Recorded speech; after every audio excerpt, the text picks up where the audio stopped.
back in this time. Technical difficulties. Third time's a charm. Dude, well, I'll tell you what. That's why I've been trying to start a podcast, and the technical side of it is like I'm going to have to hire somebody, you know? Yeah. I quit learning technology. It should have stopped in 1999. If you could record a podcast on a Sega, then I would be able to do it. But it's like Nintendo so 64. Yeah, I can handle that. Yeah, there's so much intertwined here. But yeah, there's such a darkness in comedy. And whenever when you asked me to come on the show, I researched the show, and it seems like such a beacon of light. And I was like, this could be an interesting juxtaposition, because I try to seek the light. But when you write comedy, I think we talked about this at the coffee shop a little, like, there's an element of you have to look at things with like a broad lens. So like, I'll find myself hearing about a tragedy and writing 4 jokes about it. Like, that's my first reaction is like, oh, that's pretty good. I bet I could get a couple minutes out of that, you know? And it's like, it's not necessarily like your intentions aren't necessarily coming from a dark place, but the things that come out of it are like, you know, it's a dark take on it, you know? There's like a lot of beauty that can come out of that. It's the nature of sarcasm. You know what I mean? Like, a bad thing's happen and you roll your eyes and say, oh, isn't this great? You know? Or a good thing happens, you say, yeah, wait till the next bad thing happens. You know, it's like the nature of it. So, yeah, you know what I mean? I have jokes about drug addiction. One of my best friends who's a comic has all those jokes about being homeless. You saw that guy. It's like, yeah, you go to this, it's like a real place. Yeah, definitely. And I feel like that mirror does exist somehow on this podcast, where I'm like, just be authentically you. Yeah. We missed it in the earlier part that didn't get recorded, but like, we're going to get back there. Just be right. But the point just being authentic. Yeah. Like, just be authentic. Yeah. Like, don't worry if you're going to get censored by YouTube or censored by this, because if you hinder that authenticity that is you, you're dulling your light. Yeah. Yeah. Let them try to dull you. Let them take care of that. I mean, there's no shortage of comedians who have been who the world has tried to dull. And then the ones that rise to the top are the ones who make fun of that. Yeah, yeah, and there's like, it's funny, like the word authentic, because anything where there is like a theatrical performance element, like, you're not being yourself. You know what I mean? If you're an actor, you're not being authentic. You're literally pretending to be something else, you know? And I'll put on a face like that when I tell jokes or write jokes. You almost have to, because it's like you were saying, is the audience ready for this? Well, they are if I put the right smile on and fake it or edit one word out that might be a little too much for them. So like there's an element of inauthenticity to it, you know? It's almost like you're putting on a different persona. Oh, 100%. So if you're able, but it's like a different version of you, if you will. Yeah. It's like, okay, I'm going to be in the comedy version of Trevor now. Yeah. Now, and what is that? Then there's like Easter eggs where I'll put in like, they don't know it, but that last little part, that was me. You know, that last little punchline, that was what I was waiting to get to, and that's what I wanted to say. It's usually the moments that don't even get the biggest laughs that I think are the funniest. That's for sure, you know? That's my comedy growing up. Yeah, I don't care if anyone else laughs. It's for me. Yeah, definitely. There's stuff like that I refuse to take out of the act because I'm like, that's the part I like, you know? Don't do it then. Leave it in there. Yeah, for sure. But there's definitely some of what I've noticed are my like most workable jokes that people like the most are the ones I really don't like telling, but they're in there for a reason, you know, like, you want them to get to know you, get comfortable with you, and then you can hit them with something heavier, you know, like it definitely gets heavier and darker and, you know, as it goes. Well, I mean, that's the most important of stand-up, right? Is like the setup process. Yeah. Like how are you taking me on this journey to the unexpected? Yeah. And I mean, I've been doing it for 5 years, and I'll tell you this much, don't ask me. You know what I mean? I don't know so many times you're like, this is the best thing I've ever written. This is brilliant. You go do it and you get crickets. And then you're like, this is kind of cheesy, whatever, I'll try it. And it sticks perfectly. Really? You know what I mean? It's really hard to guess. And then you can say the same words the same way at 3 different places. One place loves it. One place kind of likes it. The other place hates it, you know? Oh. And it's just tough to tell, you know? Wow. So do you usually like work on a bit for a while then? Multiple different areas. Yeah, definitely. Different times. And you decide, like, I'll peek through the curtain at a show and look around, and I'll say, okay, there's a lot of chicks with blue hair. I probably shouldn't do this misogynistic bit. You know what I mean? They won't get that. Or there's a lot of older people. Maybe I should not talk as much about cocaine abuse, you know? Or like, depending on what the old people look like, you know? Yeah. So you just kind of feel the room. And that's what I was talking about, how I struggle to remain present. Well, that's like a really great real-time exercise in like, how present are you? Can you step on the gas a little and see that they're uncomfortable and pull off, maybe take a left, take a right, you know? Yeah, and there's a lot of balance in there. Yeah, for how sure. much light, how much darkness. Yeah. Because if you just go and start talking about darkness the whole time, eventually people are going to get uncomfortable. Yeah, and unless you carve out an audience of people who are there to see you. And that's like, I'm in the phase of comedy where like, I'm just glad anybody's there, you know? I'm glad people are showing up at the show and I'm going to get paid when I leave. So that's one thing that you really envy as a comic, when you see someone who's finally got some juice. And it's like, I went to see one of my favorite comics recently, and I just looked out at the room and I was like, every single person in here is here specifically to see them. They can say whatever they want, you know? I don't really have that luxury. I mean, I'm lucky if I'm on a big show, I'm the opener. My job is to not piss anyone off too much so they leave before the main guy, you know? So it's like a whole different thing. I mean, it's a lot of times, because I felt this when I would watch comedy and desperately want to try it and never had the guts or the courage or even just like the know-how to get started. And I would look at it and I would think, man, how hard could that be? That's just a guy up there talking, you know? I'm funny when I talk, but it's like, that's a guy working. That's a job, you know? And like any job, you learn the rules, the limits, what works best, you know, what you can get away with, you know, like how long of a shit break you can take at the restaurant. It's no different than what joke can I say that's a little over the line and get away with and still be all right, you know? So you would have started this whole comedic pursuit right after you came out of that deep suicidal depression. Yeah, it all connects. So we were talking about this, we got cut off, but yeah, around 2018, I had no direction, felt no purpose, and was in a deep, deep, dark depression. Horribly addicted to substances, which opiate abuse, but also anything you can get your hands on. You gave me a drug, I'd smoke anything you got, And I was in a deep depression with zero outlets. It felt like no way out, you know? And at that point, I was definitely dealing with suicidal thoughts. It wasn't a matter of if, it was like when and how. I was like, suicide to me at that point in my life, before I found comedy and before I found God and a lot of other things and purpose and meaning, suicide just made sense. It was just like the next step. I've always prided myself on being a logical thinker. It was like, I don't want to do this anymore.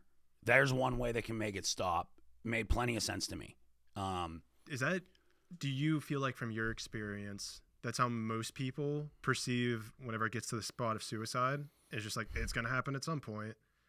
I would like to give you an answer. I'd be guessing, you know? How can you ever really know what someone's going through, especially when that happens? I've lost a few friends to it, and trying to figure it out just seems almost like exasperating the problem for you know, you're just going to make it worse trying to wonder why, you know?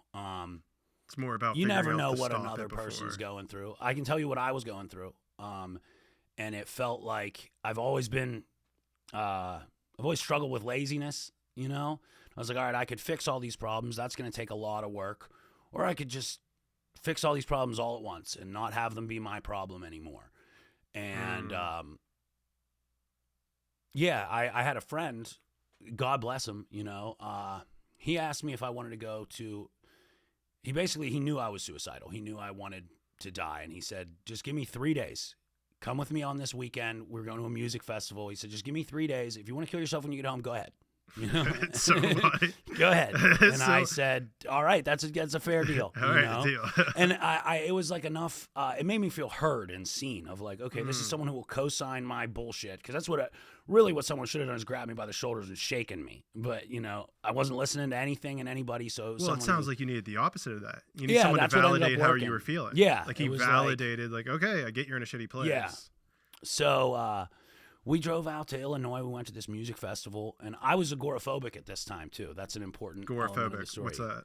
Agoraphobia is fear to leave the house. Okay. And which is so insane to me, because it's the opposite of who I've been the majority of my life, and it's the opposite of who I am now. But in this place, I just came to like a grinding halt. So was it all of a sudden, or was it like as you started doing it was more gradual. drugs? It was just stay gradual. inside, The stay drugs most inside? certainly are a catalyst. When you start doing substances, or at least my experience when I started doing heavy substance use, at first it enhances everything. I was getting promoted at work and Really? making more friends, being really productive. Because what it really does, the initial happening is your dopamine is through the roof. That's a good thing, But it's like a Faustian deal with the devil. It's like, you're gonna feel really good. Everything's gonna make sense, but eventually it stops working. Then you got to go to the well and get more, and now you can't afford it. And then it stops working altogether. It doesn't even increase your dopamine. And now it's just like you're like I always say I felt like the eels in The Little Mermaid. I don't know if you've seen that. They're just like shriveled up, dark, like not, your posture's poor. Like everything about you's weak. Are we recording? Yeah, we're recording. I was about to pull up a picture. Okay, yeah. Yeah. Little mermaid eel. You were a little mermaid eel? Yeah, dude, just like the weakest you can imagine someone being. I don't know, some people are pretty weak. In the shadows there. All right, I think I had a visual memory of them looking different than that, but whatever. I don't know, they look like they have like a little bit of a nefarious comedic touch to them. That was me. Yeah, swimming in the dark shadows in the depths of the ocean. Damn, that's a picture for you. We went to this music festival, and I mean, I was a malignant atheist at the end of my road, ready to die. Define atheist real quick, because I always have a tough time understanding that. I believe there was nothing. It was like more than an atheist. Like there was spiritual principles didn't even exist to me. Like there was no sense in being kind. There was no sense like it was like all goodness. I was unable to even see. Like it's a vacuum. Yeah. Okay. Yeah, like I couldn't even find appreciation in good food, like you get to this place where I remember being so down and trying to talk to someone, anyone will grab for help when you're drowning. You reach a hand, you'll reach out. So I would have friends try to save me from drowning, and they would ask me questions like, what do you want? And that's whenever I really realized I was at a place of no return. Because you didn't know what you even wanted. It was like, I knew what I wanted. I didn't want anything. Like there was nothing anyone could offer me that would fix anything. It was like, you know what I mean? What do you want? You could tell me like all your dreams can come true. I'd say, I don't even want those. I didn't want anything anymore because you're in such a chemical deficit. Like you're in dopamine debt now. You've made this deal with the devil and there's no way out. Jeez, that's crazy. Like you're just there's nothing. It's like there's nothing going through your brain. Yeah. This has actually been really productive because I don't talk about this stuff that much anymore. It's very much a part of my past, but this has been helpful to like talk through again. So I don't even know what I'm going to say next. You can probably tell if you're listening. But I can definitely. It's been because like as I vocalize these things, I'm like, damn, dude, I forget how far I've come. I forget how blessed I am to be where I am now. Because like I didn't see a way out, Yeah. And there are times where I'll be hard on myself now, and I'll try to remember like just keep going. You're so far out of the hole that I had dug. But yeah, I was agoraphobic. I was leaving the house maybe like once every 3 days to buy cigarettes. That was my social interaction of the day. Was the lady behind the counter at the BP. Wow. Yeah, very. What about drugs? Were drugs delivered to your house? Oftentimes, yeah. I would go pick up those.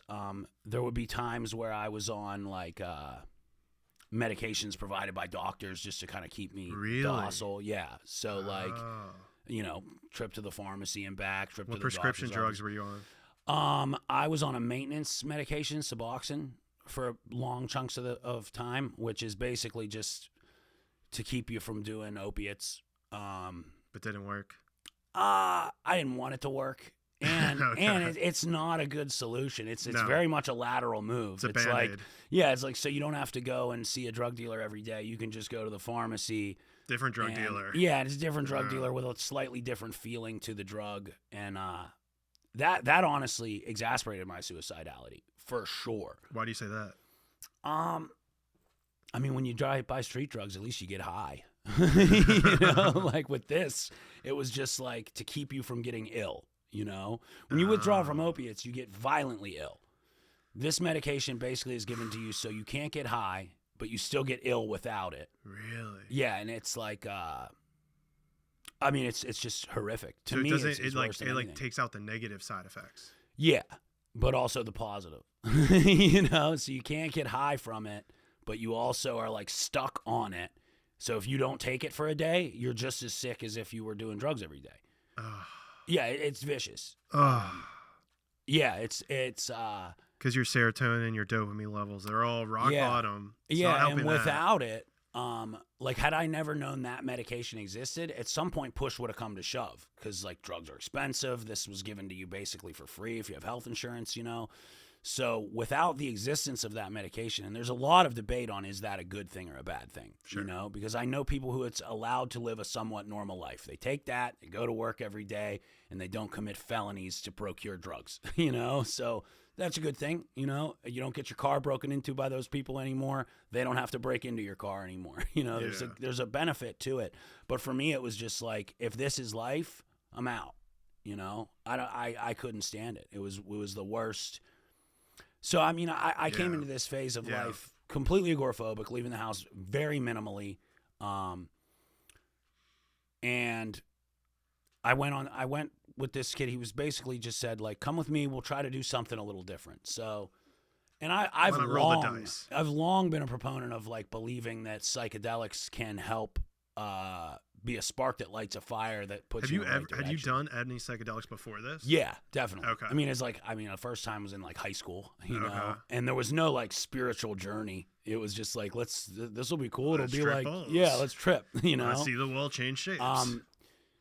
And I've always had a relatively good constitution towards psychedelics. Like, you never like lost your shit. And even when I did, I didn't mind it. You know, like I operate okay for like those are problems I can understand. Like, okay, we're tripping too hard. You know, like I can figure that out, you know. It's basic life shit. Like I'm almost out of toilet paper. That'll like send me into a tailspin, dude. You know, like gotta go to the grocery store. What a nightmare, dude. Like I've got all this laundry and now I have to fold it. That I'll fall apart on. But if you're like, hey, I put 4 hits of acid in your coffee and now you're in traffic, I'll be like, we'll figure it out. You know, that I can get through.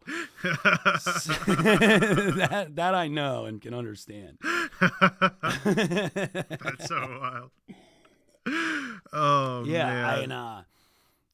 Different strokes for different folks. But so we went to this music festival, right? And I'm like, I'm trying to enter it with a positive attitude. Like this should be fun. I never have fun anymore. I don't scare easy. So like, even though I hadn't been around a lot of people, I was like, I've been around people before. We'll get through it. So we walk into this music festival after like a 6-hour car ride. And the first thing we do is he knows some guy that we walk up to his tent and he sells us some LSD. And I, with a really ridiculous confidence, I just immediately put him in my mouth. You know, like we got 4 hits, 2 for him, 2 for me. I put my 2 right in my mouth. And he turns to me and says, so I would wait until maybe like the headlining band comes on, you know, at a music festival. And I was like, for what? He's like, to take those. And I would maybe take half. And I was like, oh, I took them both. Apparently they were like triple dosed each one. So what I thought was 2 was really 6, you know? And again, still not panicking. I'm like, I've done this before. Like, okay, 6 is kind of a lot. I'll be all right. So you just took 6 hits off the bat. Right off the bat. And it had been years since I took any psychedelic. It didn't take long for me to start to have some fear. You know, like I was like, okay, this is weird. I haven't been around people in forever. We're at a music. There's 50,000 people walking all around, and they're not necessarily my people. You know, like if you've been to music festivals, you know, there's just random naked people walking around in this thing. Like it's a free for all. So like I'm having trouble wrapping my head around that just to begin with. Yeah. Let alone in this like state I'm in. And my friend did what a lot would consider to be a mean thing. I owe him 1,000 thank yous for this, but he says to me, and I'm in like a state now where like I'm very suggestible. Is the LSD starting to hit? Oh, it's starting to hit, and it's like a scary, I always call it like the turbulence upon takeoff. You know, like once you get to a plateau, you're like, oh, I can handle this, but like everything's changing and changing fast. Yeah. And it's more than I expected. The feet are leaving the ground. Yeah, and I don't even know what I expected, but I'm like, oh wow, we're this is heavy turbulence we're taking on. So he says, open your mouth. And me in just like this insomnambulescent state just turned and was like, and he shoved a big rockamole in my mouth. Now, this is something I've never done. And don't recommend anyone does that. Yeah, I'm not a huge fan of it either. But with both of those things now, you just put it in my mouth, and I was like, "What?" I didn't even know what it was. I remember thinking, I was like, "Why does your finger taste bad?" So finger tastes like shit, dude. And he was basically just saying, like, "Just trust me, you'll have fun." And now I'm in like a meltdown. Do you know how much? Funny to look back. Do you know how much? I want to say like 0.4, I think. Yeah. So now I'm 4 like, hits of Molly. dude. I always say, looking back on it, it was like he took my whole life and put it in a Yahtzee cup and shook it up and was like, "Let's see what you got." And I was like, "Full house." Like Yahtzee, dude. We're going. Let's see what comes out the other side. Yeah, I was like 6 tabs, 4 hits of Molly. And I can remember being so scared. And then at one point, he put me on the phone with someone we went to high school with. Whoa. This is a person I haven't spoken to in 10 years. And, like, all I can hear are echoes of their voice. And, like, "How you doing, buddy?" And I'm like, I just dropped the phone and kept walking. He said it was like herding a cat, or like having a new puppy in the house. Like, "Oh, don't go there. Yeah. Don't go there." He's, like, steering me. And I remember being so terrified. Like, and I can't even really tell you of what. Just, like, everything that was so basic that you could understand was like blowing my mind, like, and he kept asking me, he's like, "So what do you want to do? Do you want something to eat?" And like, I didn't, but I couldn't even answer. I just kept saying, I don't know. And he was like, "Well, what do you want to do?" And I was like, I don't know. And I always really harpen back to that, because I can tend to be a know-it-all, And I remember that day I was like, I remember all I could think about was like, I don't know anything.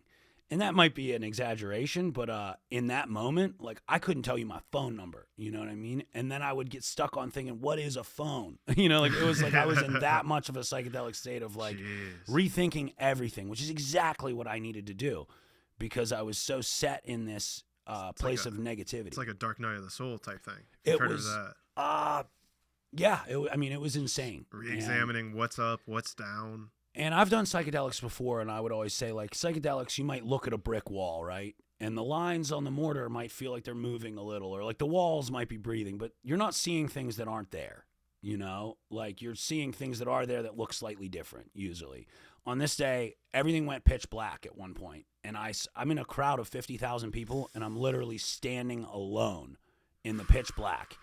And I remember I saw a lantern, and like, it's so funny what this must have looked like to other people, because I probably just looked like a dude who was standing there, Tripping balls. Yeah, I probably had wide eyes, but like, everything went pitch black. And then I saw this lantern in front of me, and I saw a baseball bat swing and hit the lantern. And then I saw flames go up everywhere all around me. So now I'm standing in what would be what I guess you would categorize as hell, Is that what it felt like?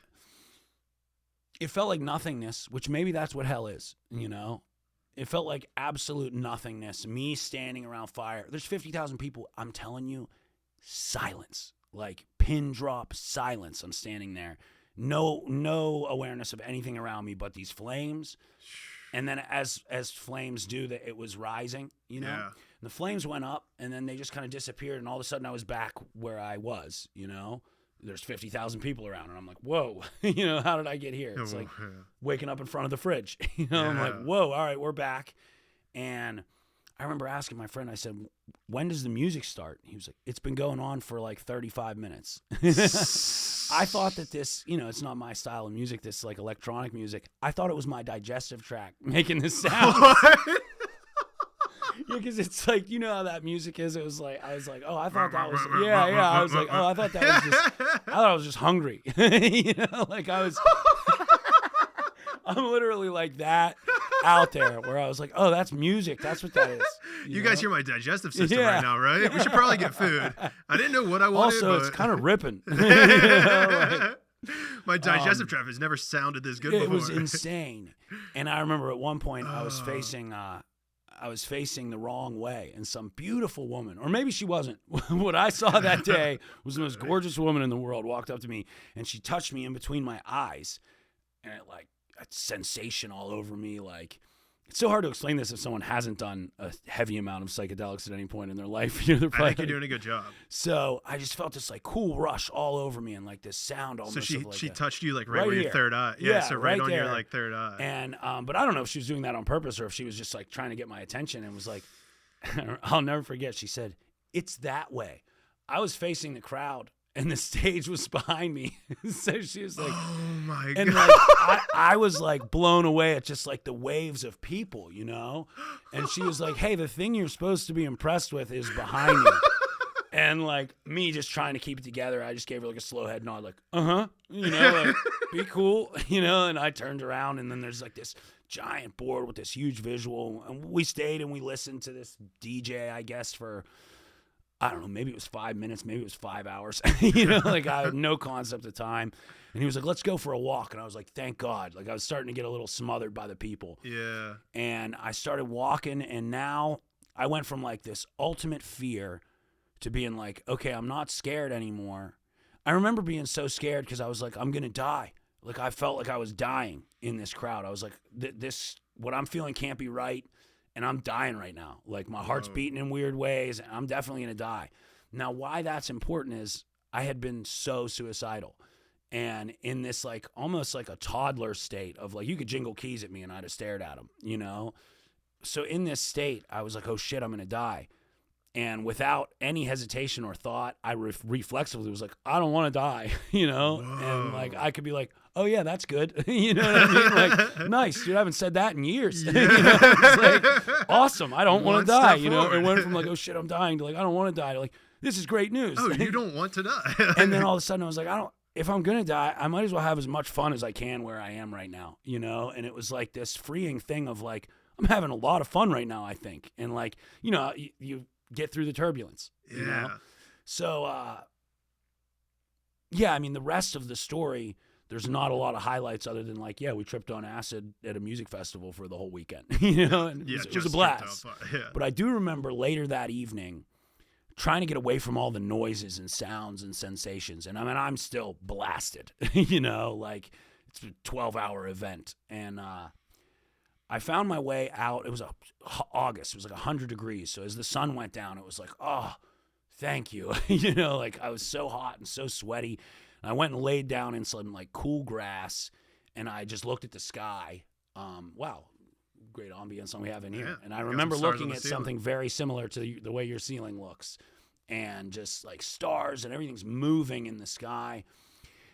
And, I had a long-standing grudge with God because in my childlike understanding of the universe, all that I'm going through has to be, quote-unquote, his fault, you know? Like, whatever God is, this is what did this to me, you know? Couldn't have been me, you know what I mean? Like, I didn't make these decisions. Yeah, exactly. And the outcomes were all determined, and I just had a very childlike, like a 12-year-old atheist who's mad at their parents. You know, that's what I was. And I had this thing of like, there is no God. God isn't real. People who think that must be silly and childish. And in that moment, it was like God appeared to me. Didn't have a face, you know. And I should more say God spoke to me. And it didn't have a voice, but it was like a message, you know. And I'm looking up at the sky, and it was like what I was told was, it was like God came to me and sarcastically almost scoffed at me and was like, I'm not real. You're not real. How about that? And it was like this, like, it made me laugh. It made me smile. And it was like, yeah, no, I know I am real. And I know you are too now, like this greater than me thing, you know? And it was like, it was like a relief because I was like, whatever this thing is that is God, it's not mad at me for being so bitter and like not believing in it, not seeing it, you know. It's totally forgiving and understanding of like my elementary understanding, you know. It was like I wouldn't expect you to get it, but in that moment I did get it, and I was like, is that making sense what I'm saying? Yeah, God was kind of playing almost like your humor back to you. Yeah, like, yeah. It's like, yeah, and you made mistakes. Like, you don't think I'm real. That's fine. Yeah, and You're it was not like real either. Now you see. It's kind of like poking you like you are a child. Yeah, and it was like now you see, and it's okay that you didn't see for so long. Like there was no like bitterness there, you know. It feels almost like the unconditional love and the no judgment that a lot of scriptures talk about. Yeah, definitely. Unconditional love, and in that moment I was like, okay, snap back to reality of like, you've been laying in your house trying to make a plan to leave the universe, like to kill yourself. That's been your plan. And those have been your goals. And as dark as that sounds, and now I'm like, in a quick 12-hour period, I've gone from pitch black like to actively being like, I need to seek the light. So there's this like overwhelming shame, you know, of like, oh my God, like I have been doing what for the last, let's call it 2 years. It was like a 2-year period of like actively trying to die, you know, whether it was through like drug abuse and hoping I don't wake up the next morning, or like one of these days I'm going to make a plan and, you know, leave a note, and how do I, you know, like it's so dark. And do you feel like that was being supported because you were focused on that? Do you feel like this voice that spoke to you was like, okay, if that's what you want, I'll lead you there? No, it was like in that moment, I was like, oh my God, I can't believe, like, it was like I didn't know who to apologize to for the last 2 years. And like it came down to, it was like to me first, you know, like, wow, I can't believe that like that my soul was allowing my body to do that, you know? And in that moment it was like almost like, okay, we procrastinated, but we need to get out of that quick, you know? So like I'm laying there on my back looking at the sky being like, so what do I do? You know, now I've decided I don't want that. I know I don't want to die. I haven't had a moment since that day that I've wanted to be out of here, you know? But I also was like, you still don't know what the heck to fix it. Like you're still in a really dark place. There is no easy button from Staples to press to be like, now you're not depressed. Now you don't have a serious drug problem. You know, like that was still, this is all still very much in the background of like, you're still going to have to go through some stuff to get out of this. Exactly. Some very hard work, long and arduous work. And, but I am forever grateful. Like I consider that like a very much a life-changing day. And, I've been sober for about 20 months now. Wow. This happened 5 years ago. So like you do the math, you know, there was still some really dark places I went to after that day. But you still weren't like checking out. Like you went to these dark places, but you were like, from you that just day didn't know forward, what else to do. I knew I wanted to live. I knew I wanted to get sober. I knew I wanted more, you know? You just didn't know how to go about that. Yeah. You didn't know the steps to take. Shit, man, I still don't. You know what I mean? I still, if you remember from the beginning of that story, a very prominent note or like a through line of that story was, I don't know, you know? And, it's okay to not know. You know what I mean? Oftentimes I just like want to seek answers, and other times like I find it really soothing, like, and comforting to be like, you don't know and you're never gonna know, you know, like it's okay. I'll continue trying, you know, but like there's certain things that are so much bigger than what my human brain can even begin to compute. You know, I can't even figure out how to produce my own podcast. You know what I mean? Like, I'm going to tell you there is or isn't a God. You know what I mean? Like, I struggle with the latest Apple update. You know what I mean? I'm trying to tell you that. So, and you're going to convince me of whether or not there's a God. Yeah, right? And, like, not only that, I knew for sure in my own head, you know? Like, I got that answer. So, like, I try to remember oftentimes I don't have answers, you know? I will always have more and more questions. But there's a few things I do know, you know. Now I would almost say confidently, I do know there is a God. I do not know what it is or how it is or why it is, or what it does for me. It's all about that voice. But I know there's something, you know. That and voice I know is what that, communicates that to you? Yeah. That experience, Yeah, that. And like, I don't hear that voice every morning. You know, I don't hear it every night. I don't hear it all the time at all. I heard it that day, and I knew that it was not, like I talked about how everything went black and there was a vision and like everything turned to flames. I know that was a freaking hallucination, dude. You know what I mean? There was no fire. So like I can decipher between the difference. I know that voice and that presence I felt, that was very real, you know? And other things I felt that day were definitely like hallucinations, like laughing till I had tears streaming down my face. Like I know that was there was some artificial behind that, Okay. But definitely that voice and that presence I felt was like absolutely sent to me for a reason. And since that day, I was like, I know a few things. I know I do not want to die, and I know that there is a God, or I don't want to die before my time, I should say, That's interesting, right? This is a very interesting crossroads that you've come to where you know nothing. You're like, okay, I know nothing except for two things. God's real, and I don't want to die before my time's done. Yeah. Like, that's your foundation to stand on now. Yeah. Yeah, it felt disrespectful, like it's if I could have a superpower, man, it would be the ability to accurately express what I'm trying to say, man. You know what I mean? 'Cause it's like I have this I'm trying to get the words out, and if you're listening at home, like, please forgive me. I feel like after the last 20 minutes there, I went on a little rant. And You're doing like, great. Okay, because I feel like I'm a very tangential thinker. I'm all over the map, and like you were straight also down the this is a line. thing from like 6 years ago, and I'm remembering little bits and pieces and plugging them in where they can go. So like, no, dude, you it's did a little great. all over the place. Yeah. At the beginning, it was a little over the place, but I really wanted to build that picture. Well, we also had the recording cut out too, so we had to like rehash it twice. So did we talk about that already? Did we not talk? Yeah, about that? yeah. So, but for the most place, that was the most.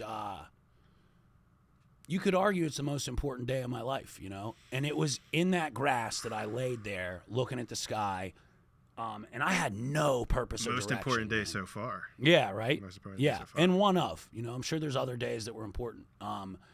And I remember laying there in that grass though and being like, okay, I still am suffering from purposelessness. I still have no direction.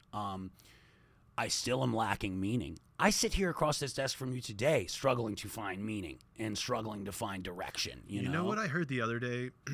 The other day I heard on a YouTube video, because I was watching, someone directed me to this guy named Bashar, which is like this, the guy is actually named Daryl Ankh, I think, and then he channels like this ET being called Bashar, and something that he said in this clip I saw was like, nothing inherently has any meaning whatsoever. We create the meaning that things have. And so it's almost like nothing that ever occurs actually has meaning, but once you start applying meaning to it, that's what gives it meaning. And to that I will say, I don't know. You know what I mean? I don't know. Well, so then here. Maybe everything has meaning. You know what I mean? Like, Yeah. maybe everything has meaning. Maybe nothing has meaning. Because, like, it's really easy. I used to always say, like, the only cognitive motivating factor in our human condition is that, like, to seek happiness, right? Anything I do, like coming over here today to do this podcast, like, am I actively seeking happiness? But then I would also, you can think yourself into a mess and be like, is that just nihilism or hedonism of like, everything I do is just to be happy, Or is everything I do meant to find like fulfillment? And those are two different things. Happiness and fulfillment are two different things, Well, I think both can go hand in hand. Yeah. I see it as Yeah, there's definitely Yeah, I even see it deeper as almost, I call it bliss, which is like follow your bliss. Like if there's something that like super aligns with you or lights you on fire, do it. Drink that water, come on this podcast, whatever it is, follow that. Because if you're carrying that energy of your highest bliss into every interaction, everything you do, it's going to naturally rub off on other people. Yeah. So it's selfish and selfless at the same time. You're helping yourself, but you're helping others because of carrying that love, that bliss into everything you're doing. Yeah, and then like, how can you identify bliss? Like, I like, David Goggins' mentality of like, do something that sucks every single day, and like, in a way, like, are you seeking happiness by doing something that sucks? Yes, you know what I mean? Because like, you can't really identify happiness or appreciate it without having some negativity too, Dude, your story's a perfect example. Yeah, very much. And then I'm like, keep following it. So then it's like, I've heard a lot of people in recovery or have gone through similar things that I have, like in support groups and everything else, that'll say, I'm grateful for everything that happened to me because it got me to where I am today. Man, I struggle to say that, Like, am I really grateful for nights I've spent in my life homeless, you know, without a bed. You know, am I really grateful for it? Would I go back and do it again? No. You know what I mean? That sucked. Am I grateful for the tears that I know my mother has cried? Am I grateful for the rage I've seen in my father not knowing what to do, you know? And the fear I've caused in my family, nights up at, you know, sleepless nights not knowing if I'm going to make it to the morning, you know? No, I am not grateful for that, you know? I hate that, you know? I hate that happened. You know, you get to a place of acceptance, and I try to make what's known as like a living amends, you know? Every day I wake up sober. Every night I go to bed sober, and I know they don't fear that I'm gonna die, you know? But like what I've done, the things that I've done are the things that I've done, you know? And you lose a piece in yourself. Like I've gotten a lot back in sobriety. I've had a lot of restoration. I've also gotten things, like new things that I never thought I would have had, that maybe I wouldn't have had it not been for that journey. But there's certain things you lose that you don't get back, you know? Well, I guess the one thing that you get is a ton of experience. I've never slept outside. I've never been homeless, thankfully. But at the same time, the fact that you have and you've made your way out of it, do you think that there's a possibility you could utilize that knowledge to help other people make the transition you have? I try to. Yeah. Even like I was thinking about that on the ride over here. I was like, what are we going to talk about? Because I knew by the nature of your show, like we're going to get into some of the addiction. We're going to get in. I knew we were going to tell that story of the. So I was thinking about like what I'm going to say. And then I was like, I know what I'm going to say, whatever comes out, you know, that's what always, and I know that there will be, you know, what am I going to say? I'm going to tell the truth, and it's uncomfortable for me sometimes. Well, we'll get through it. And so then I thought, why am I going to say it is a more important thing. Like, what do I want people to take from it? That's more important. And I thought, I was like, I guess maybe someone can hear the story and relate to it and feel seen, you know, and feel like, oh, all right, good. Another person, you know, gets how dark things can be at times, you know? Maybe they'll find like someone can commiserate, you know? Or maybe it can be a cautionary tale someone can heed, you know? And well, then in that light, if you were, say you never had this psychedelic experience, you're back in the spot right before then, what would be advice you would give to somebody that, you know, because I don't think giving the average person the advice to take 4 grams of ecstasy and 6 tabs is great advice. I caught lightning in a bottle that day, man. I don't know that would have worked for anyone else. You had some guides that knew what they were doing. Yeah, like that just worked out. So looking back on that, what is advice you could give to other people in that predicament? If you're struggling in that place, like if you're struggling with addiction, which so many people are, you know what I mean?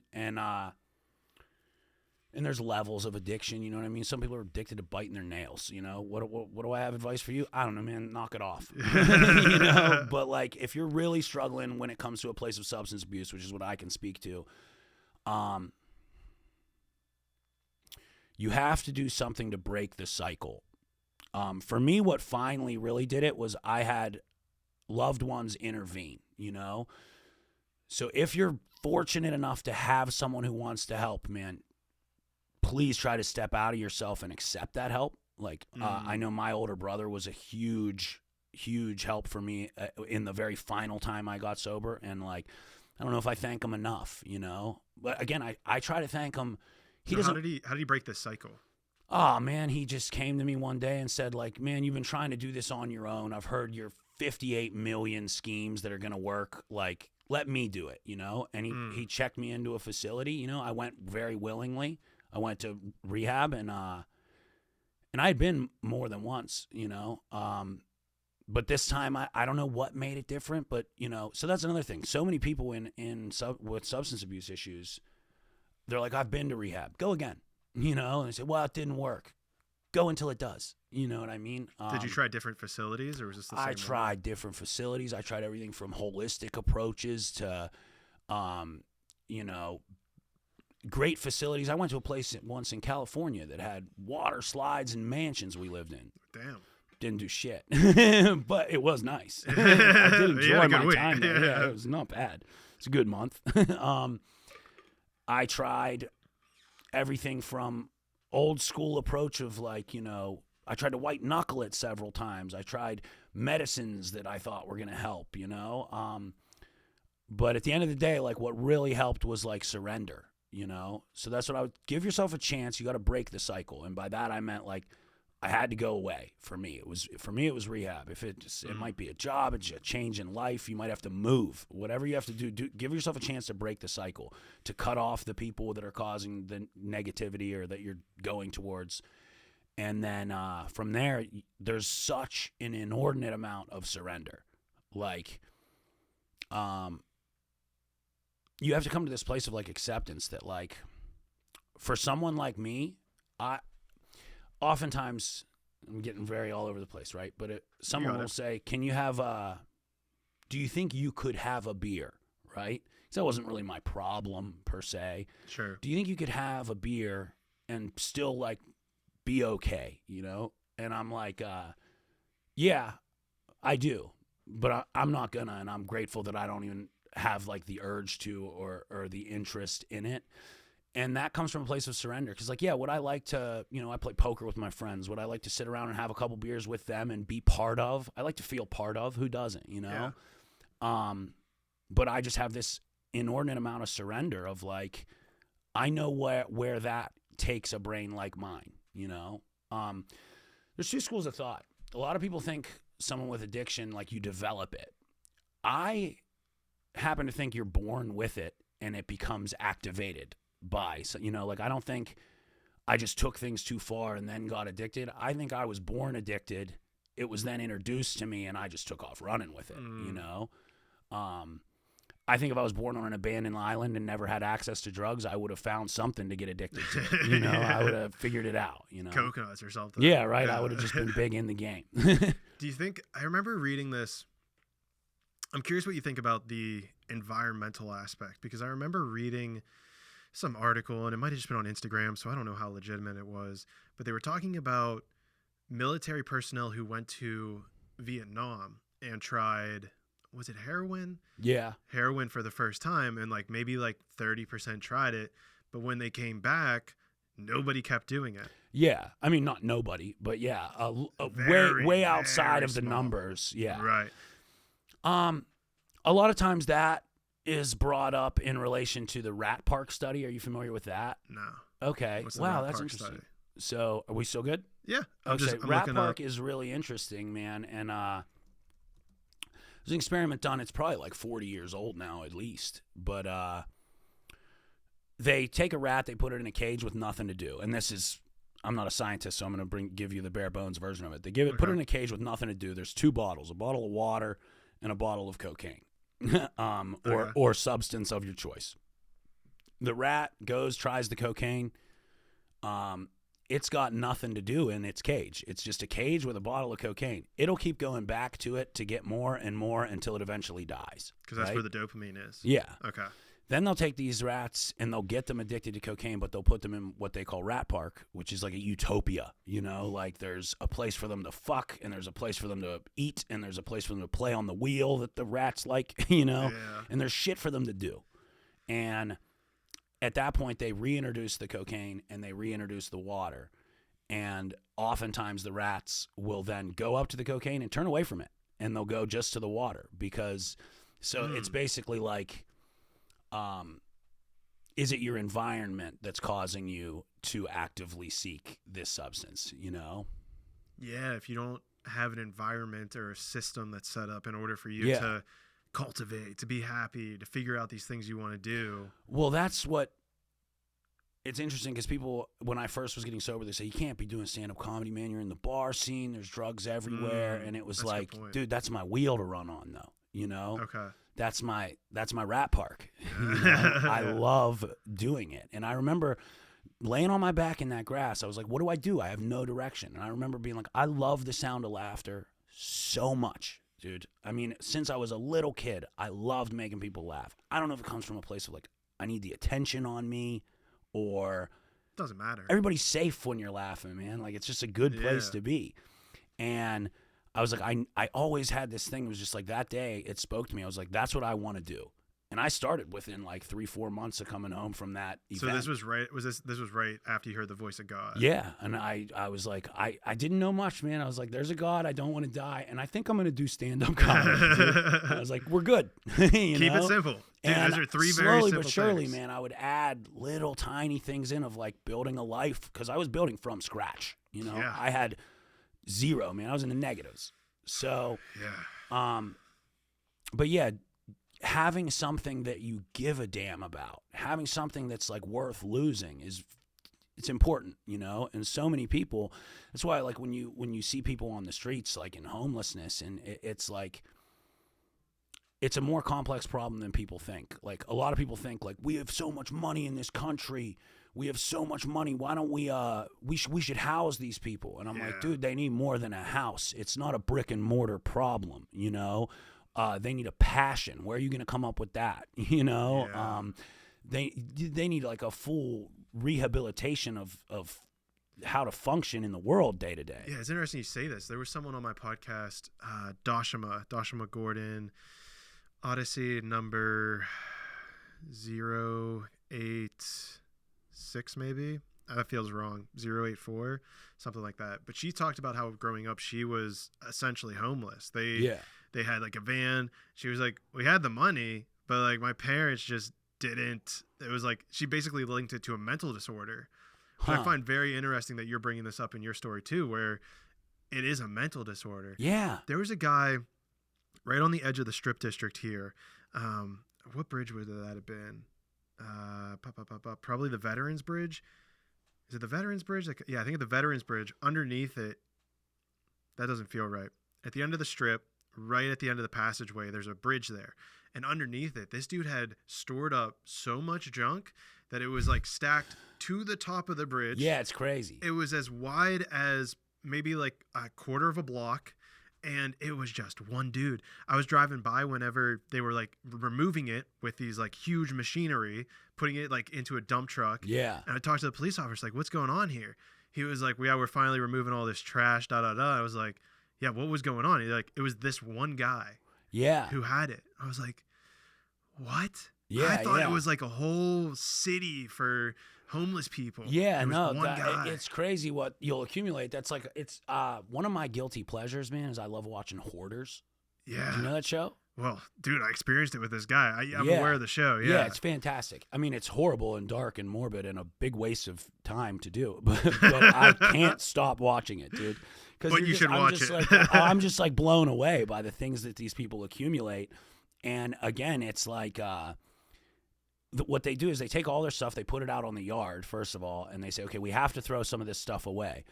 And they'll sit down with the people. They can't throw away. It'll be like a newspaper from 1981. There's clearly nothing it serves you. And they're like, well, what if? And like, that could be worth some money. And like, it's like, you know.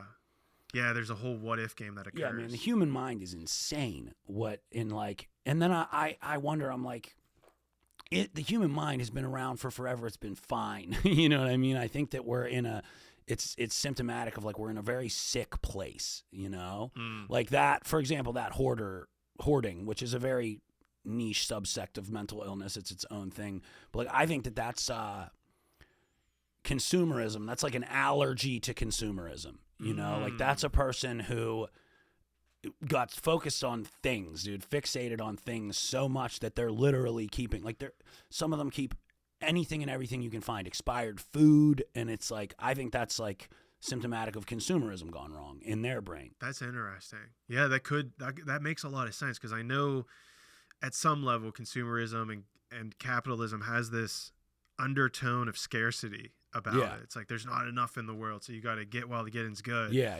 And so whenever you take that to the extreme, I mean, I think that's just by pure physics, that's wrong, but we don't have to get into that.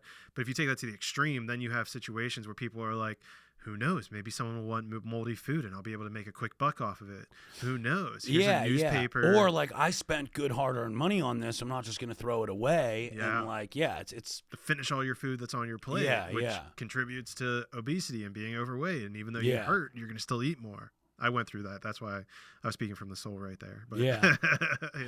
Can we pause? I got to use the restroom. Yeah, go for it. It's right behind you. It's right behind me? Yeah. Oh, perfect. And then just make it right. Can I rip that nicotine stick? Yeah. Put us on the same vibration, dude. You know what I mean? Yeah, dude. Those things, man. Am I still on here? Yeah, we're still okay, recording. yeah. Everything's still going. I smoked cigarettes I smoked my first cigarette in 2nd grade, dude. Second grade. 2nd grade. 2nd grade. How old is that? 7? 8. Yeah. Jeez, dude. 8. How did that happen? I found a pack on the side of the road.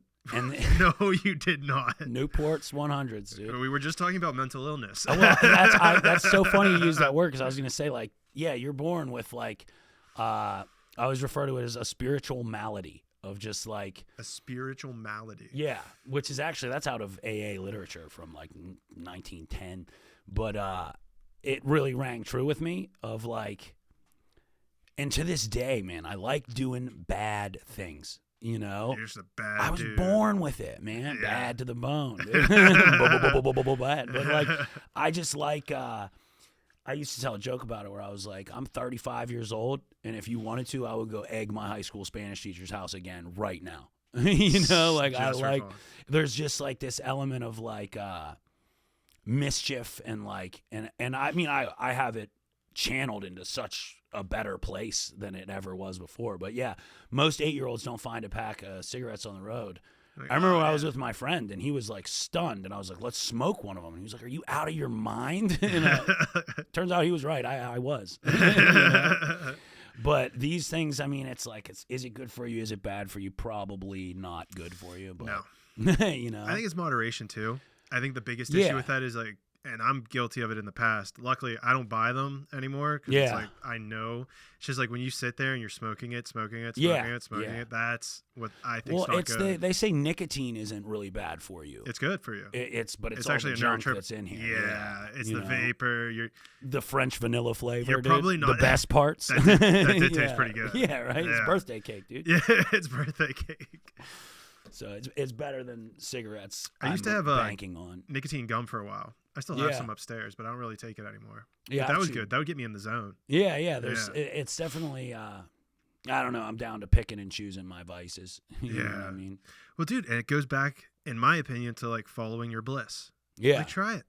Do it. Maybe you're supposed to. Who knows? Yeah. That's I don't know. You know? Yeah, I don't know. I don't know, man. Is that gonna be the title of this podcast? I don't know. Yeah, right.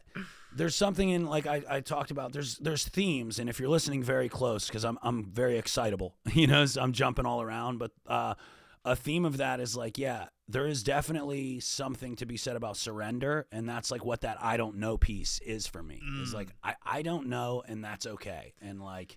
There was a book I was just rereading. It's called The Surrender Experiment. Yeah. By Michael Singer. Have you heard of it? I have not. Oh, check it out, dude. Yeah. Check it out. He talks about his life, very interesting, very fascinating, the whole picture. I'm not going to relay it here because it would take 7 hours, but the book, his premises is just surrendering to the moment, like surrendering to whatever it is, what will be. He talks about how he's like been in court for stuff that he didn't even do, and every single piece was just deepening his level of surrender. Like, oh, like let's just see what happens. And he talks about this court experience, how then he just surrendered to it and saw how the courts even rolled out on this thing that he didn't even do and was like basically framed for. Yeah. And then he was found guilty, but then the judge like was like, okay, this was just a mistrial, and basically threw out the case because of how bad it was, and like he ended up being fined at the end. And That's wild. His whole thing, like he's met presidents, like this It's Forrest Gump, dude. yeah. Lives in the woods. He's just a Yeah. yogi, meditating, Buddhist kind of guy. Yeah, because there's a difference between like surrender and giving up. There's two very different energies behind that. You that's know? important. Yeah, because I found my place of. I was in a place of like giving up, you know, and my life was in such a bad spot that I was like, it's just really easy to look at two different viewpoints on this. It was like, there's so much to fix. I don't even know where to begin. I'm gonna kill myself. That was where I was. And all in like one little experience, one cognitive shift, it was like, there's so much to fix in my life that whatever I start fixing is an improvement. You know what I mean? Like, it's like I was like, I literally can pick anything, and like, you know what I mean? Like, it's exciting. Yeah, right off the bat, I was like, okay, I can definitely eat better. I can definitely start to exercise a little, you know, like, or forget about adding things. I was like, I know right away there's one glaring thing I can subtract, you know, like I know I have to quit doing drugs, you know? Yeah. So it was like when things get so bad, it's a really dark place to be in. Or you can look at it as like, nice, dude, I can just fix anything, you know? Like there's so much wrong, I can pick anything and at least start to move the needle in the right place. And I feel like a big thing here too is just simplifying. Yeah. Just simplifying. Like, what do you know? I like making people laugh. God is real. And what was your other thing? I don't know.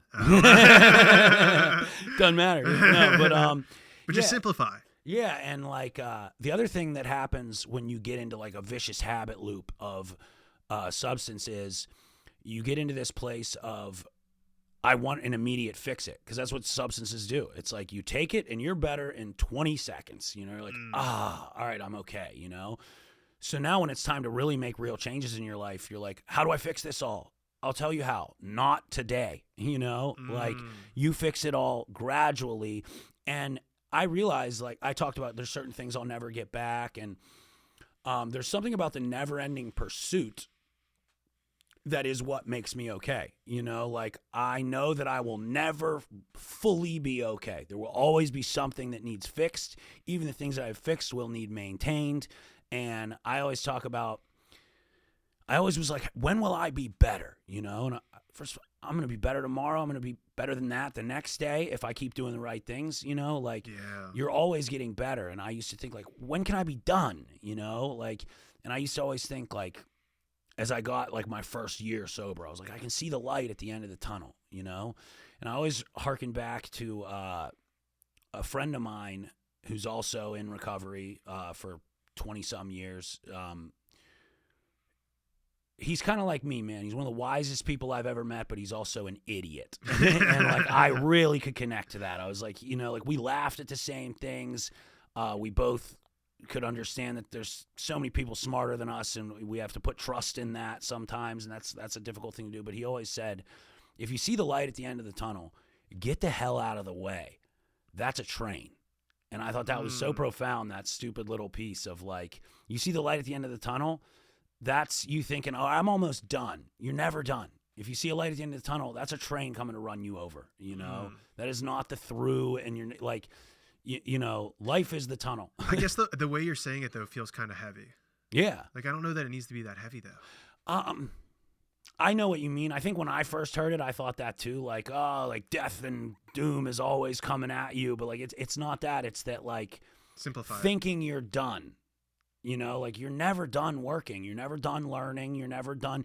There's always going to be something you have to face. There's always a challenge. Like, to me, like, life is that tunnel. It's not a bad place to be. It's okay to be in the tunnel. You don't have to get out of it. You know, like the tunnel isn't a bad place. You know, like that is the way I interpret that. You know, maybe contextually it made more sense at the time. I was on board. I think let's bring it back to, what did you say?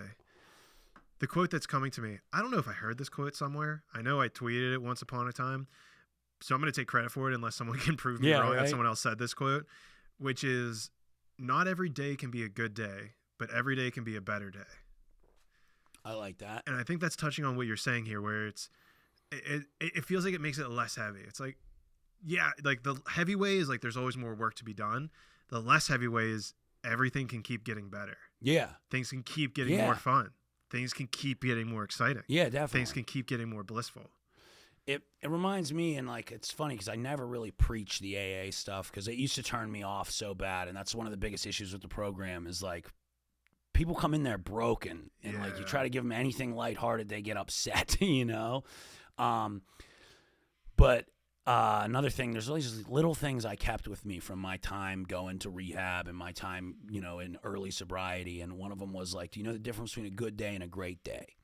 And you keep in mind, the whole point of the program is there's 12 principles and 12 traditions and rules, and the only thing you really have to do perfectly is stop getting high. Don't get high. You know, like you can make mistakes on all the other things, man. You were dishonest today. That's okay. Did you get high? You know, like then we're still going there. That's like the whole point of the Keep thing. It simple. So the whole thing was, as long as you do that one thing right, and it was like a good day is you find $20 in your pocket. a pretty girl gives you her phone number, you got a parking spot right out front of the building, and you didn't get high. That's a good day. You know what a great day is? You know, your car gets hit in that parking spot. You lost $20. Your girlfriend broke up with you. It's pouring down rain. You know, everything's good. Dog shit on the rug, and you didn't get high. That's a great day. You know, and like I always really took that with me. I thought that was great. You know, that is good. I thought you were gonna go a little different, but I like that. Yeah. That's what a great day is, you know? Yeah. Because life's always going to throw something at you. You know what I mean? Nothing's ever... Yeah, I was looking at it I thought you were going to go this way with it, where a good day is you get the $20, a hot girl winks at you, gives you her number, you win the lottery. But a great day is when you feel like you experienced all those things, but they never even happened. Yeah, I get what you're saying. I thought that's where you're going to go with it. But Yeah, great day, because like, especially when you're dealing with people in that setting, is like, people think, all right, I'm going to get sober and now everything's going to be good. And like, it's really important to caution those people that like, hey, all right, cool, man, you quit getting high. Now you're a part of regular society where things go wrong. You know, like you have a whole new set of what are good problems, you know, like, your problem when you're getting high is like you gotta go steal power tools from a Home Depot and drop them off at the pawn shop. That's a problem, dude. You know, like a good problem is like you're creating a problem. And like you're just in a. So what people don't realize is like, okay, now you're gonna have regular problems, bills, and interpersonal relationships and stuff like that. Expect those things. You know what I mean? Those are good problems. You know, there's definitely a difference between good problems and bad problems. You can become grateful for your problems. You know. It's all about the perspective. Yeah. It's all about perspective. Is this problem going to crush me or is it going to make me stronger? Yeah.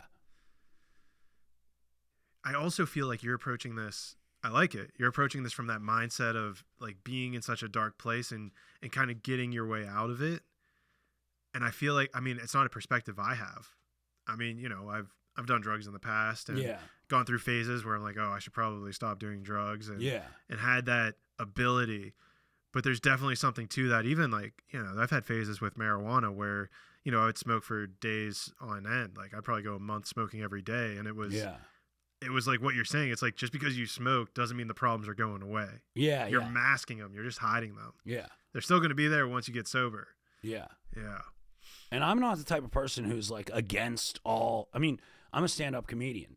All my friends party, drink, and a lot of them do drugs too, all the time, you know, and I never once ever even really encourage them to stop, you know. I'll encourage them to stop if they come to me and say, I'd like to stop. And then I'm like, well, then, yeah, it's time.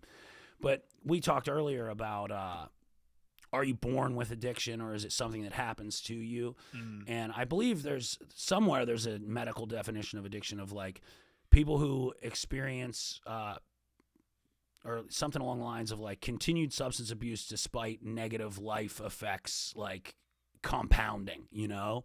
So like I would be in that place of like I smoke every single day and now I'm starting to do other things and I can see it negatively affecting everything. And like that still comes first, you know? Like wife left you. If I can just get high, I'll figure out a way to get her back, you know? And like you just keep going and digging deeper in that hole. And it's, man, is it so hard to describe to someone who hasn't fully experienced it. And by experienced it, I don't mean using drugs. I know a lot of people. I know people who had like severe drug habits and they still just like, you know, they were like, it's time to stop and stopped, you know. It's a wild phenomenon when you're like, it's time to stop. I'm desperate to stop. And you're like, but even the suggestion of it like terrifies you. You're like, it's like, you can't even wrap your head around the first like there's step. A conscious thing that's like, I have to stop.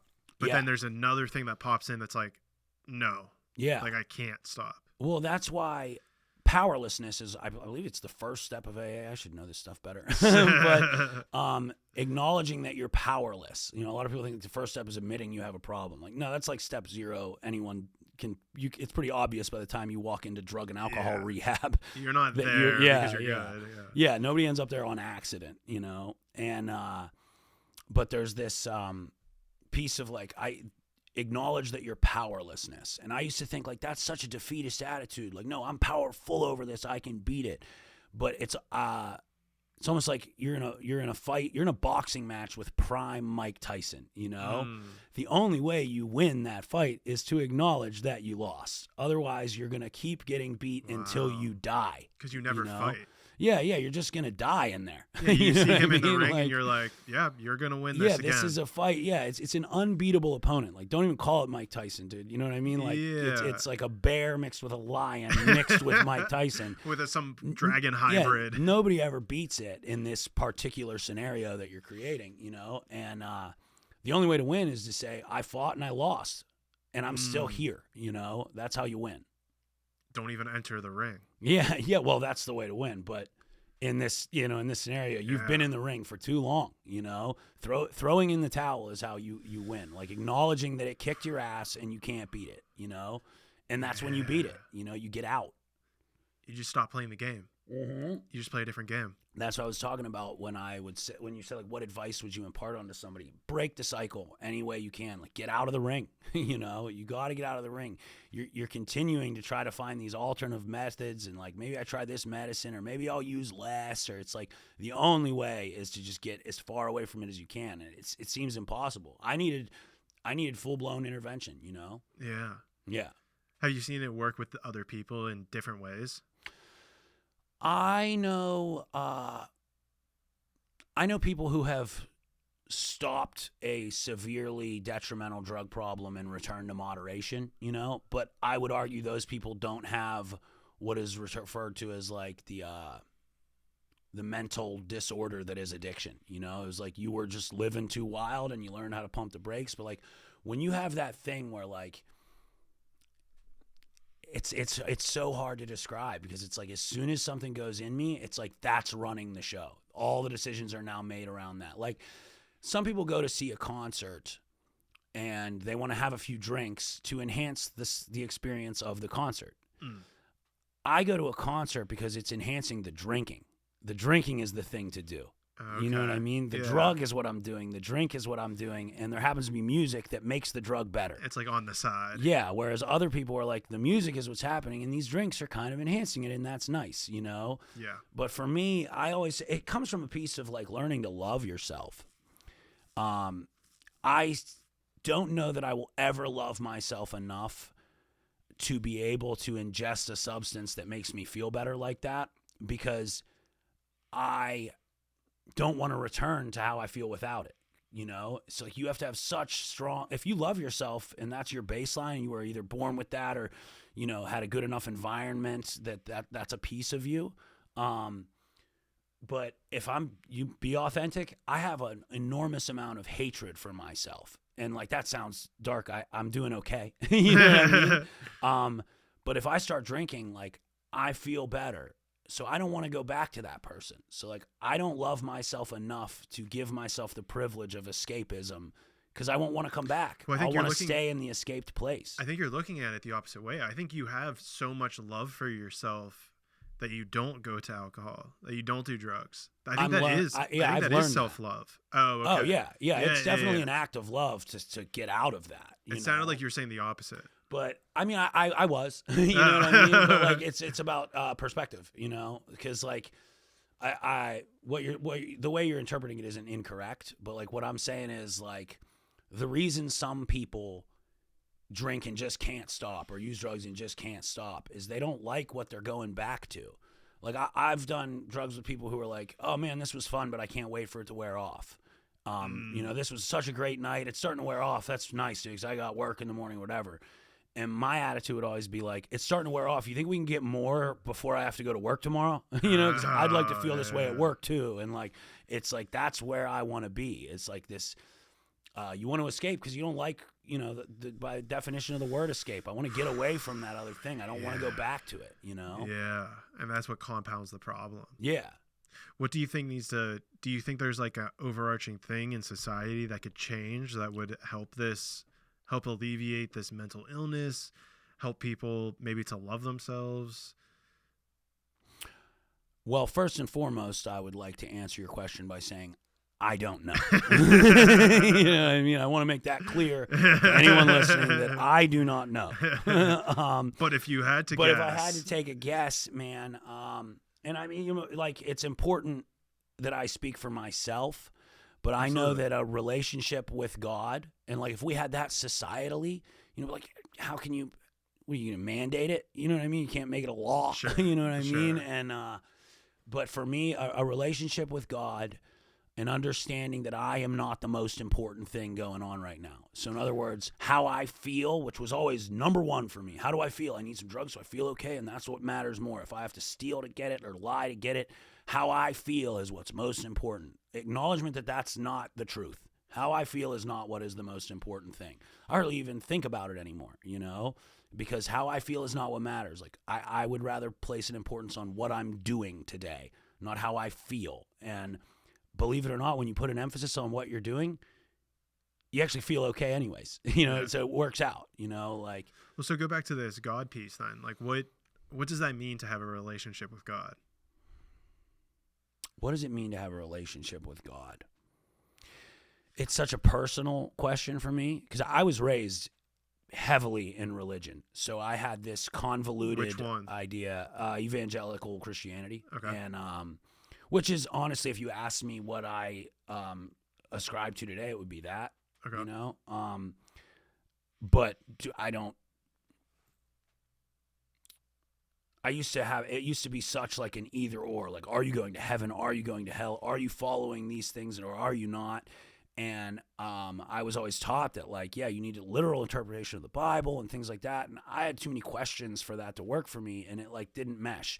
I've come to a place, and that's if I can thank AA or Alcoholics Anonymous for anything, it's that like came to believe in a higher power of my understanding. You know, I came to believe in a God that I understand and how I understand it. It's like a personal God. Yeah. So like it's such a personal thing, but having that, I believe, is incredibly important. How would you bring someone to that? I guess maybe, let's say someone is at a place where they're like at least open-minded to the idea, but maybe they're atheist, don't believe in anything. Let's say, what would be like a path that someone could question or explore? Well, it's so interesting when you're dealing with any addict or alcoholic. They're coming from a pretty godless place usually.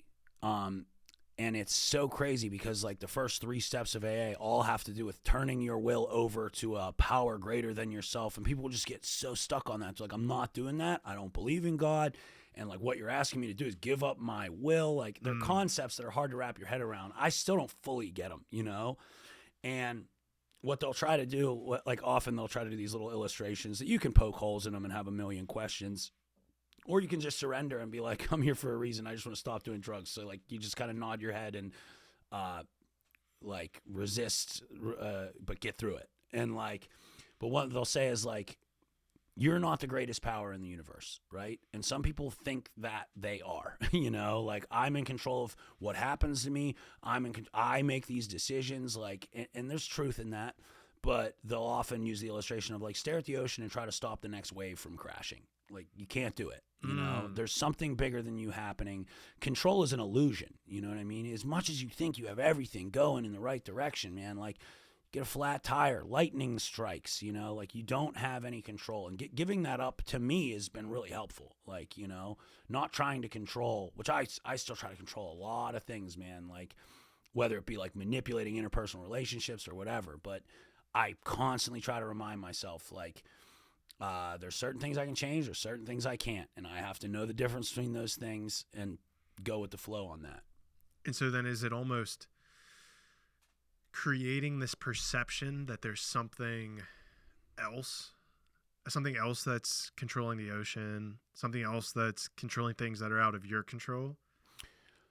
Well, I think where a lot of people get caught up in like the God topic, I mean, that's what we're talking about, right? Is like they'll picture like there's a man with a beard that does it, you know? In a chair. Yeah, he's in a chair and he's got a book and your name's in it on page 8 million, you know? And like, to me, that's such a childish understanding of it. And that was what I went through on that day where I came to a belief in God myself, was like, oh, it's not a man, you know, because it couldn't be, you know, it's all this stuff. It's every, I always say it's every coincidence. That's what God is to me. Ooh. It's every coincidence. That's interesting. Yeah. Like there's certain things that just blow my mind. Like it can be something as small as you looked at the clock and it said 11:11, you know what I mean? And that's not that profound if you don't want it to be. I was thinking of you and you texted me. That stuff like that, man. I had one just yesterday. I used to write them all down because I had this like conspiracy theory moment of like moderate acute schizophrenia where I was like, what if they all connect? Like I heard like someone brought up Weekend at Bernie's and I haven't seen it in 10 years, and I turned on the TV and it was on channel 20, and so I started watching it, and then the guy's name in it was Steve, and my friend Steve called me and like whatever. I don't write them down anymore because I don't know that there is a through line, and if there was, I wouldn't have a brain big enough to compute it, But I always say, like, every little coincidence, all those things, they matter to me. It's like, it makes me feel seen. It makes me feel like I'm not just a speck in this infinite universe, dude. That like, I'm something more than that. There's purpose. Like us meeting each other. That's not just some wild coincidence that has no meaning or matter. It matters. I don't know what it matters or how. I like another analogy, and all of this is rehashed. None of these are my ideas because I don't know anything. But I've had all the same experiences you're discussing here. So it seems to me what you're talking about here is like a human thing that I feel like everyone experiences at some level. Yeah. Whether or not they're honest about it or not honest about it, they experience that. To me, that's proof, is that like for centuries and centuries and centuries, we've all looked up at the sky and been like, what is it? Well, it's something. We don't know what, but it's something, because otherwise we wouldn't all, through every culture and every civilization, be like, I know there's something. I don't know what it is, but there's something. So that's like, I leave my understanding at that, But trying to compute what God is, it'd be like if you had an ant hill or an ant farm on your table, the little plastic things, and I picked it up and moved it to that table, and the ants tried to understand why. That's my little pathetic ant brain trying to figure out God and why things happen the way they do. Well, then, so with coincidences or synchronicities, like, what are those communicating to you? I don't know. What I mean? I don't know what they are. But I think it's almost just like a wink and a nod, Like you're on the right path. Or maybe you're not, you know what I mean? Like, try to pay attention to them, but it's just like, it's so hard to put into words, but it's just that to me, that's like, and I always say God is every coincidence, and God is everything that can't be explained, Do you think we'll ever be at a place where we can explain everything? No. Never. I don't think we're meant to. Explain everything, man. I don't know. I'm just asking. You can't. There's so much that's unexplainable. I can't even figure out how to produce my own podcast. You know what I mean? Like the other day, my water heater went out. I was hopeless, and I'm trying to understand the mysteries of the universe. It seems like a smart man would use his time trying to figure something else out, because it's like that's such an uphill climb that I don't think even has a summit. It's like, what can you control? This kind of goes back to that thing. It's like, like understanding the mysteries of the universe. Like, I feel like that's almost, it's like the analogy of the Tower of Babel, like you want to reach the heavens, you're not supposed to, and like, I think you get closer to them by acknowledging you're never supposed to be there in the first place. Does that make sense? I get what you're saying. Yeah, it's kind of paradoxical like, logically, but yeah. Going up. It's a surrender piece, though. It's like the same thing I keep talking about. Well, do you think there's any importance, though, to the metaphysical concept of Tower of Babel, like the aiming upward, like having a high aim?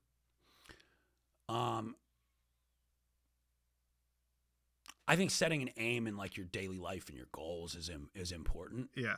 But I do think it's interesting too. I've always wondered, like, most people don't look at the ground to see God. You know what I mean? Most people put their head up and look at the sky.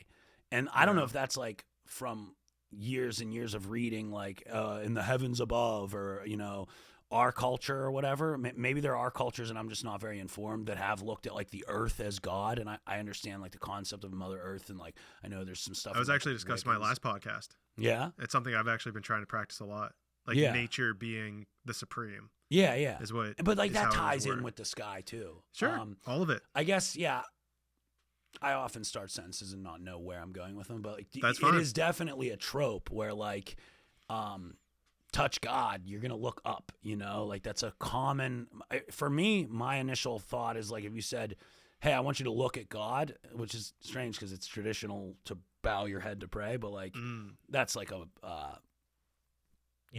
not mercy. What's the word I'm looking for? Respect. Yeah. That's like almost reverence. like, reverence. But if you asked me if you said, look where God is, like my initial reaction just like would be, I don't know what that is or why that is or. Yeah. Why do we do that? I have no clue. It's interesting though. It is interesting.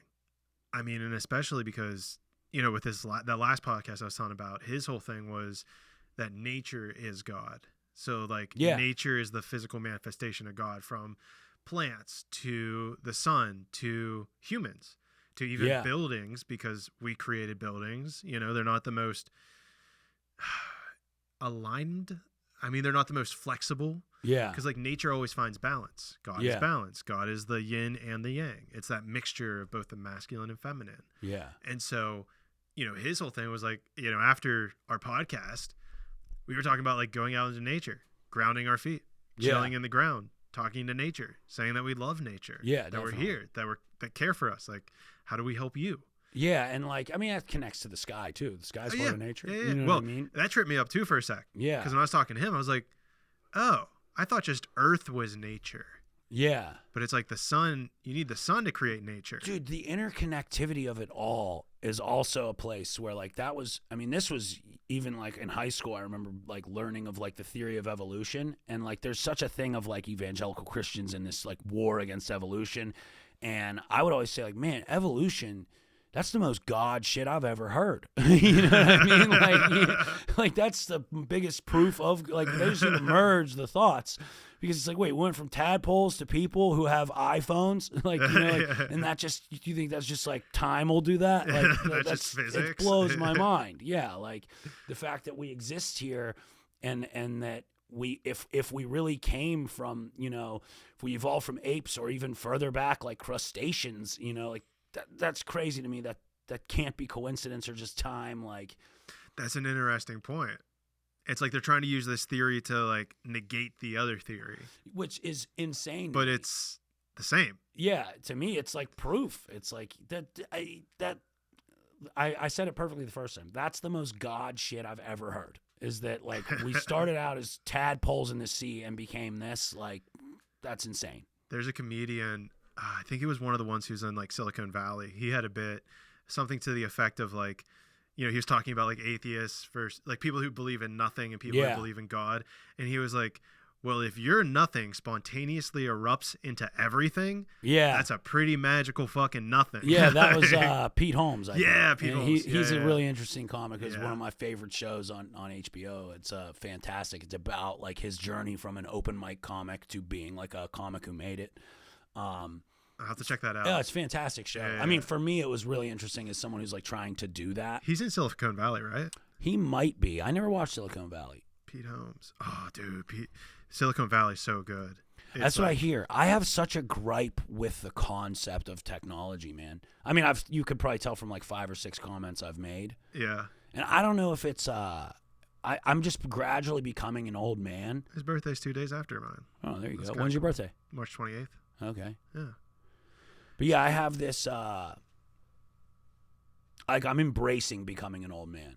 I know, I don't think he is. Okay, sorry. No. You're embracing becoming an old man. Yeah, I was just like kind of talking about how much I hate technology. Like, I don't like the new thing. I don't even like the last thing, like I can't stand it. And I mean, if you want to talk about conflicting with nature, technology is it. You know what I mean?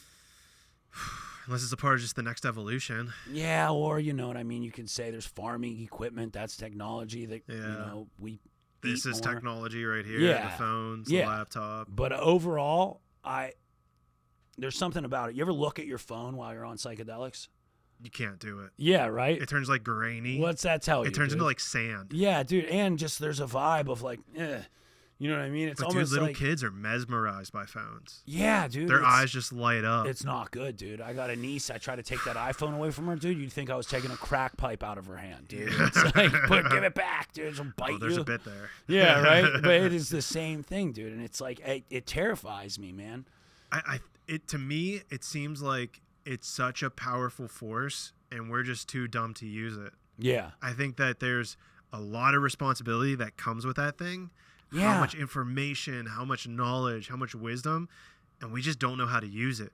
Like, we need to be educated on how to actually use these things. Well, and like there's nefarious people in charge of like what it can even access. You know what I mean? Like how it's designed. I ask this question often, man. I've asked it on other comedy podcasts. By the way, this is definitely the most like vulnerable and open and honest. Usually we come on a podcast, we just try to make dick jokes until the other one laughs. But if we can do that too if you want. Yeah, right? If you could get rid of technology, and there's two ways to look at this question. Like, okay, get rid of meaning it never existed at all, or it exists but now you are like dictator and you put a ban on it. Like, so those are two very different questions. But if I could make it so, like the internet, we'll just start there. If I could make it so the internet never existed at all and just was never an invention and never anything, I have to probably read a little bit about it and maybe consult with some people. Are you saying if you're a dictator? Yeah, or like if I'm just, I'm in charge of the world, genie in a bottle, Okay. I would make it so the internet never even existed. I think it has overall had a negative impact. If you're a dictator. Yeah, if you're a dictator, you never want the internet to exist, for sure. Well, yeah, because of information. Yeah, but I'm just talking about like as you as a person and the way you view the world, you can make it so you can just blink your eyes and it's like the internet was never invented in the first place. I think that would be an overall good thing for the world. No internet. I'd push back. Yeah? Yeah. You like it because of what? The access to information? Well, use what we just said there, right? Yeah. As about being a dictator. Yeah. Dictator would not want information to free flow. Yeah. They want as many barricades in front of that as possible. Yeah. But if you want a free and open society, I think internet's mandatory. Yeah, but also they're controlling what information can be let out anyways. So we don't have that now. Okay, they're attempting to, but we know that they're attempting to. I feel without the internet, man, you want real freedom, they don't know where to find you. You know what I mean? I'm talking about like it's so hard to be off the grid completely because of this. You can conscientiously object to being a part of the whole system easier if there's no internet. But the option to just ditch all technology, buy a car, ditch all technology, get a van, something, go in the middle of the woods, that's always available to you. Yeah. Yeah, but it makes it way harder because of these. So this was Ted Kaczynski, the Unabomber, and I always hesitate to talk about the Unabomber because it's hard for me to do it without sounding like a fan of the Unabomber. You know what I mean? All right, buckle up. Gotta be real cautious and not be like, that guy had it all together. But yeah, he was evil. He bombed people. That's bad overall. But have you ever read his manifesto? And no, I know something with technology, but I'm not an avid reader. That thing is a page turner, dude. It's fascinating. Well, I mean, it's just interesting to read into the depths of a man's mind who's devolved into madness, Yeah. But also, he had an IQ of like 180. He was an absolute freak genius. He went to MIT, and they did MK Ultra experiments on him. Do you know about that? Oh, really? Yeah, he was part of MK surprise Ultra. me. Whitey Bulger. There's all kinds of famous like murderous criminals that were a part of MK Ultra, which is interesting. Should we look up the list? The list is fantastic. It's like there's people on there that you would never expect, and then all the people that you don't even know about, I'm sure. But yeah, there's so many, dude. He tried his best to live out in the woods, but like they make it really difficult. It's like, you don't want a car? Well, now we're going to build sprawling cities so that like things that you need, there is no more small communities. You need community to survive. You need other people. And like, they make it so it's so convenient to have a car, so you better have one too, or you're going to get left behind and you won't be able to get a job because everyone else has a car and can get to the, you know what I mean? Like, and he explained it a lot better than I am, but it's like basically they make it so you don't want it too bad, you're going to need it. Dude, good luck getting around without a smartphone. I don't want one. I think they're psychological bad, but like, warfare. Yeah, you kind of need it now. There's a lot of psychological programming that goes into it of, oh, you don't have a car? I've experienced this because I don't have a car. I borrow my dad's now and then whenever I need it, but like I live in the strip district. Yeah, that's interesting. I don't need a car. I don't need one. Man, you talk like it's Manhattan. That's cool though. But see, this is the thing right here, right? It's a psychological program. It is. When I tell people I don't have a car, I can feel the unconscious judgment. Yeah. It's like, you don't have a car? Everybody has a car. Yeah, well, it's like going to college. My first thought was, I was like, man, there's a lot that would get cut out of my daily life that I use it for. You know? Don't even notice. Yeah. You figure out ways around it. Yeah, it's interesting. Assuming you have like all the goods you need around you. It makes it easier, right? Makes it simpler. Yeah, it makes it simpler, right? Yeah. And like, is simple or easy or whatever word to put on it better, you know? And I don't think overall it is, but like people will naturally gravitate to it. And then I forget, there was a comic, I think it was Tom Green, who wasn't traditionally a stand-up, got into it really late in his life, but he had a bit of like, we're going to devolve. Like, eventually we're going to be all look like Jabba the Hutt, but we'll have really long thumbs for texting easier. And like, he just does this like real physical bit where we're just going to look like hideously ugly creatures with long thumbs, and we're going to do everything on the phone. And like, you know, that's part of the point of comedy is like, obviously that's probably not going to happen, but there is a thing now with video game kids. You can look that up.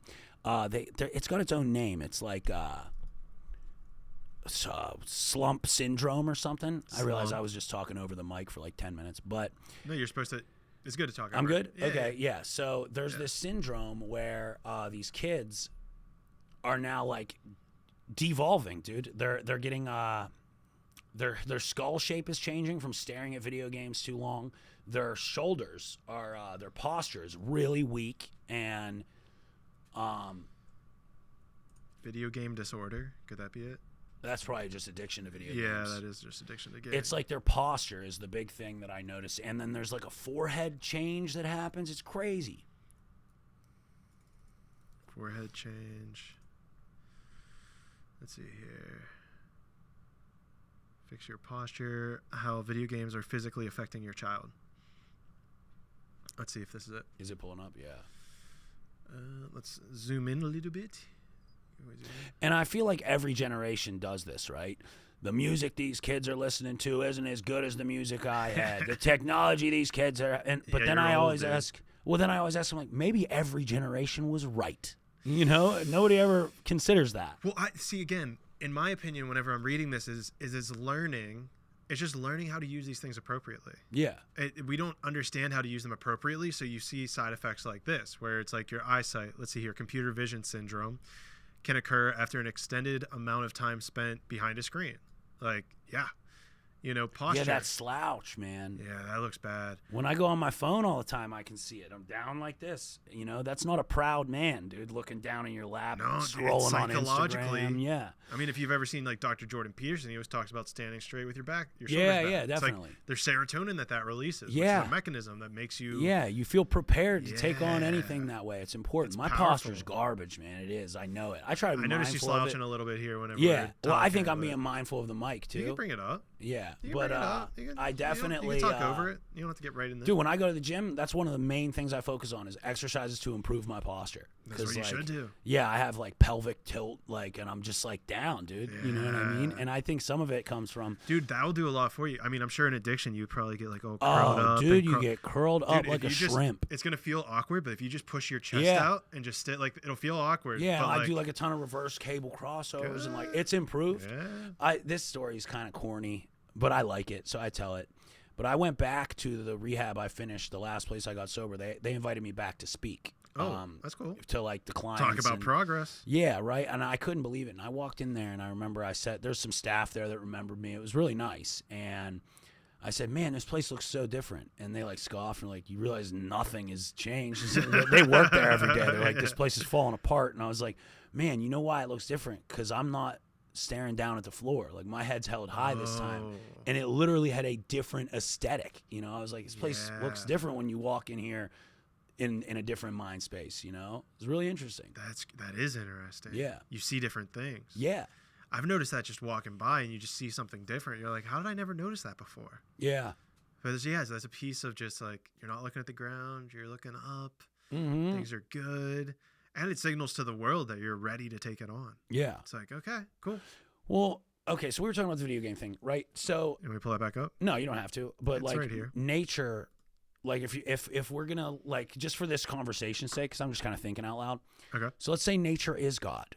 Did nature intend for us to have video games? You know, did nature intend for us to have smartphones? Did nature intend for us to have the internet? You know. So here's the perspective I was given, and Brandon, who's on the last podcast, filled me in. I don't know if we recorded it on the podcast or not, but it was look at nature, God, as like the mother, right? So if you have a mom, parents in general, they're willing to do anything for you. They'll even kill themselves in the name of their child, like out of pure love. See God and nature in that same light. So if you go to nature, the earth is killing itself so that we can live off of it. Well, if you, nature's child, is asking it, how can I take over the world? It'll tell you how, even at the expense of it killing itself. Okay. So like the old Shel Silverstein giving tree kind of thing. Yeah, exactly. It's like you tell me what you want and I'll do it. So, it's something powerful anyone can do is just go into nature and be like, how can I serve you? Yeah. How can I bring you back? You can also ask it, how do I make $1 million?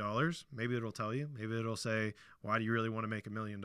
Yeah. So it'll work with you. But if you even purely go in there with that intention, it'll tell you what you're looking for. Even biblically, and not, that's like the true end all truth, but like biblically, it's like this is a temporary destination, this place. It's supposed to blow to smithereens, so that's interesting.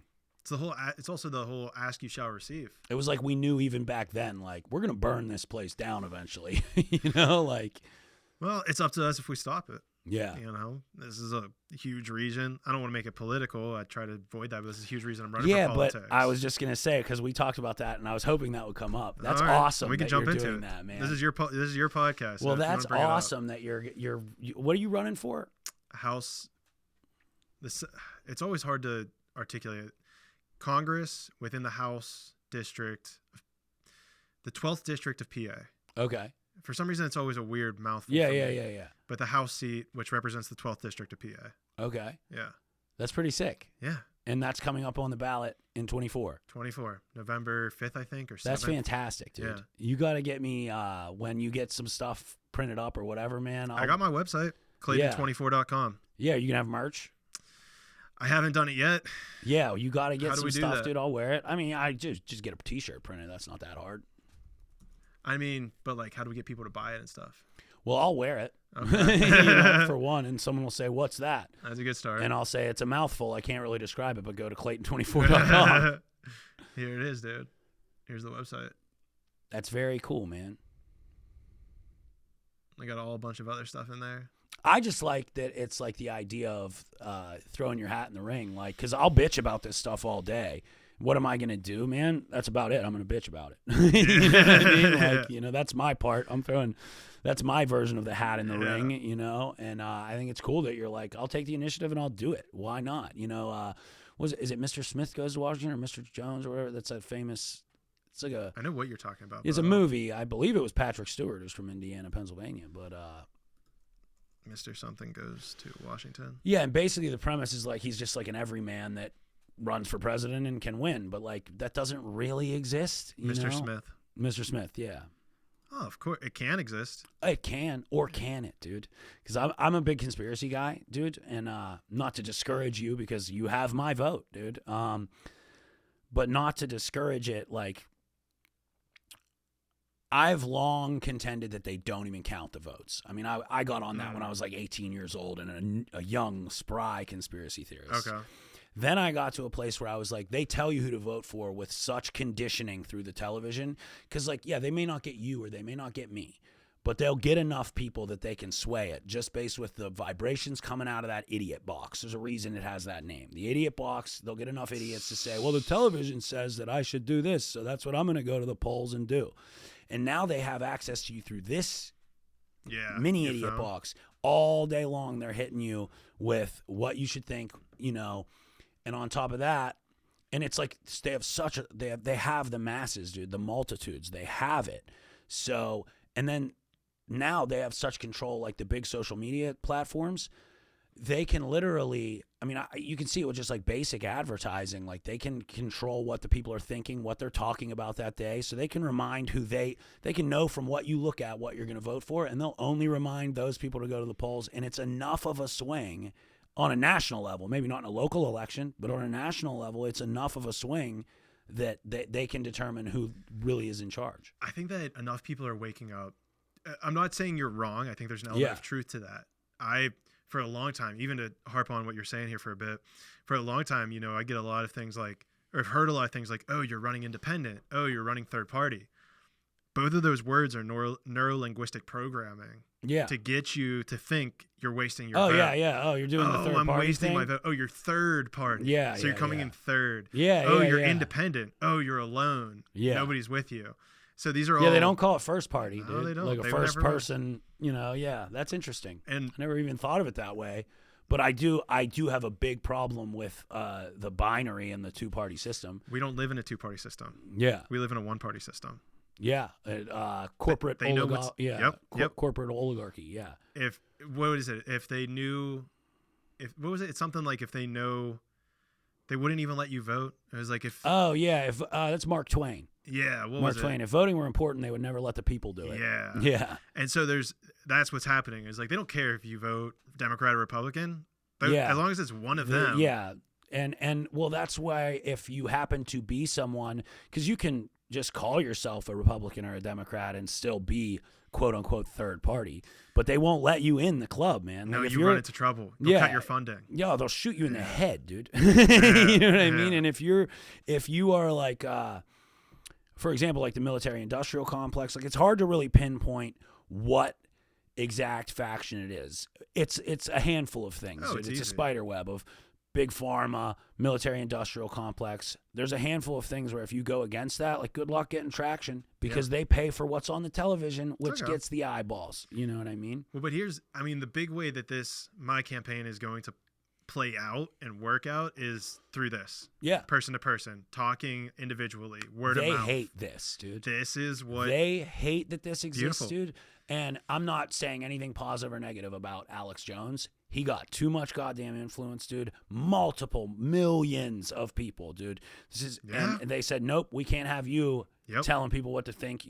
They're supposed to be watching Channel 11, dude. They're not supposed to be going on the internet and getting an unfiltered 3-hour conversation about what's going on. They're supposed to get a soundbite that we decide is okay, followed by an advertisement to take this antidepressant. Yep. You know, that you're a cog. You're busting up the machine, dude. You can't do that. And whether he was like righteous or, there's a lot to be said about Alex Jones. He's not good. You know what I mean? I happen to love the guy from an entertainment standpoint. Like I think he's fantastic. Yeah. Very entertaining. But that's like a notable example of they don't like that. Joe Rogan experience, dude. And again, I'm not some sort of like diehard Joe Rogan fan. I'm also not a detractor of his. Like I just like to take in some of the information. But they're an important symbol. That's the symbol that's important. Is that the people in power hate the free speech. Hate the ability for you to speak freely. Think freely. That's a problem. Yeah. That's a problem. And I can see that it's dangerous if we think and speak freely. Well, it's dangerous for them. That's what I mean. Yeah, that's how they see it. It's empowering for us. Yeah. Yeah. So this is how the campaign's going to play out. I'm going to do the best I can. YouTube, Instagram. Yeah. But talking to people just being aware of it. You mentioned it to one person, they mention it to one person. That whole spider web flies out, and then it's out of control. Yeah. And I mean, if this is something you're really passionate about, it's I have a 20-year plan. I was just going to say, yeah. If this is something you're really passionate about, 2024 is a statement. You know what I mean? It is not necessarily the end game. You know what I mean? Oh, it's not. Yeah. No. That's not to say we're not going to win, because we're going to win. That's important. Yeah. It's important that you say that, dude. Let's instill confidence in our voters here. Right. We're going to win. Right. But even if we somehow miraculously don't, we're going to win next time. Yeah. Because, there's no... It's about the momentum. Yeah. It's about momentum. I can't do this alone. Well, that's even what... it's kind of what happened with Trump to some extent, where it was like they didn't like that he didn't feel like part of the club, And again, every figure I've brought up, I'm not endorsing, you know what I mean? I'm just saying I felt like it was almost like, I'm such a contrarian, dude. The same reason when I was 8 years old and I picked up that pack of cigarettes and I was like, I'm going to smoke one. It was because I know I wasn't supposed to. So I was like, let me take a look. So I know when I'm not supposed to do something, and then I have questions about why, Right. Sometimes I'm wrong and it leads me down the wrong path. Sometimes I'm glad I ask questions. And what the whole thing with Trump was, I know they were telling me, no, this one's bad and it's worse than all the other ones. And they do it with RFK. They do it with, because RFK is doing a similar Oh, he's a very separate platform to what you're doing. Yeah. Mm-hmm. And as far as like, I know the news won't let me, so I'm going to go on every podcast I can and reach out that way. It's the same energy. Yeah. And they don't like it when you break up their little club. You know? Because they're not seeing the path. They don't see what's happening in the future, or they can't, or they're blinded by it, or they're so afraid of it that they have to figure out every move to prevent it from happening. But they definitely didn't see the internet. They did not see the future with the internet, because if they did, they wouldn't have let it out the way they did. They did not anticipate that, you know, one day you can have a voice that's bigger than MSNBC's. They did not anticipate that. You know, and I feel like they're backpedaling on it. Like, oh crap, like this is a problem that needs to be looked after. Well, that's what is happening with TikTok. You know, they're saying that this is China app, and all of the legislation that they're trying to do with it is so that they can gain control over what gets allowed on the App Store. Exactly. That's all the legislation. It's not even about TikTok. It's about giving the power to the government to say if it was about TikTok, then ban TikTok. But if you read the legislation, it's not just about that. You know, it's about making sure the InfoWars app is not allowed in the store and et cetera, et cetera. Because I'll tell you what's coming next is, and like, you know, this could all be like a psyop, as they call it. But Elon Musk, I'm telling you, Twitter or X is not going to be allowed in the App Store soon, because 2024 is coming up and they can't have people saying whatever they want. You know, they can't have somebody with an audience that's bigger, that's twice the size of MSNBC telling you information. No, that's misinformation. You know, first of all, information is information, you know? So this is actually a really important point to even bring it back to how we were talking about, like looking up to the sky. What's your North Star? Yeah. So what I always view with this, especially in these types of conversations, pay attention to where your feet are. Pay attention to where we are right now. Yeah. But keep your mind focused on the reality you desire. Yeah. Do we want a reality with X being banned? Do we want a reality with this one-party system continuing its processing? Do you want that? If you want that, keep focusing on it. But if you want the alternative, if you want people like the American Congress Party who's going to truly make the change that we desire, focus on that reality. It's okay to pay attention to where your feet are. It's important. Pay attention where we are right now. Yeah. But keep your mind focused on the reality that you truly desire. I get overwhelmed by it, man. Because like, I'm just, that's the point. It feels like you're fighting Goliath. You know what I mean? But I guess in the story of Goliath, David won. Hey, you know what I mean? And even Goliath. Let's talk about the hole you were in throughout your entire life. Yeah. You were fighting a pretty big meat demon. I never, ever would have thought I had a chance or a way out, you know? So, yeah, anything's possible. Use that parallel. You know what I mean? Use that parallel. You're right. And it's definitely, I heard it recently described as, like, it doesn't even feel like a political warfare anymore, because there's no political reasoning for the things that are being done on a widespread level. No. And this isn't just in America. This is globally. It feels like a spiritual warfare, you know? Like, when you talk about free speech, that's not a political issue to me. That's a spiritual issue. Yeah. Because you, to no longer be able to speak what you think, I mean, like, I don't know how many causes are worth dying for, but I believe that would be one. That would be up there. There's a reason they wrote it first. Yeah, like, I'm a single issue voter on a lot of issues when it comes down to, like, I love comedy, dude. And if you're going to take away free speech, like, you're going to take away the thing that saved my life. You know, there were a multitude of factors, but like the thing that saved my life in a big extent was free speech. The ability to express yourself, you know? Comedians are that canary in the coal mine too. Yeah. Whenever it comes to free speech. Yeah. I mean, dude, hats off to you. I mean, you know, that's the beacon. I know in Canada, like, they were starting to prosecute comedians for stuff, and it's like, oh yeah, that's the canary in the coal mine of, we're starting to dismantle free speech. Yeah, they've done it in the UK. It's crazy to me. I don't really have, hopefully people on this will check out my comedy, but like, I don't really have Trevor Austin. Yeah, Trevor Austin comedy, but I don't often make points with anything I say. And I've gotten into hot water with certain people just by pointing out a wordplay joke, or like, wouldn't it be funny if this, or, you know, and like, it does intimidate you out of saying, like, I'll have a good joke sometimes. Like, I had a really good joke I thought about Israel and Palestine, and my friend was like, oh, you got to tell that. And I was like, it's not worth the trouble. You know what I mean? And like, but it is. I know. It is. But also then I think, or I could wait till I have a bigger audience to really make an impact. Because right now I'm in bars and clubs. I don't need to ostracize a room of 25 people when I could stay the course and reach an audience of 1 million someday. I'd say trust your heart. Yeah. You can feel what the right path is. Yeah. Trust it. It's kind of interesting too, because I know that I've had a very interesting past. I have that mentality of you do, where it's like, if someone tells me not to do something, why? Yeah. Let me try it out. Someone brings me a new idea. Oh, let me try that out for a little bit. Let me see how this works. Oh, that's where it goes bad. Yeah. Oh, that's where it goes good. And so I bring this up because I know in this campaign, stuff like that will come up, and it excites me though. Yeah. Like, I'm excited to see where I was and like compared to the person who I am now. Yeah. It's like you have to mess up in life. Yeah. Nobody's perfect. And I think it's disingenuous even to have these politicians who have perfect, squeaky clean records. It's like, so you knew your entire life you were going to represent people and just be a career politician?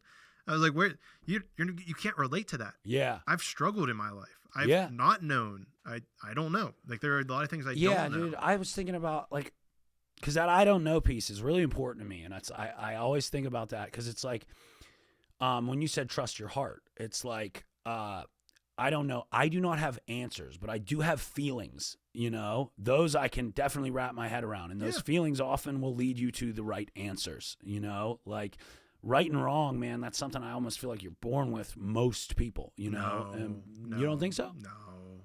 That's interesting. I think it's a process that you have to keep trying to figure out throughout life.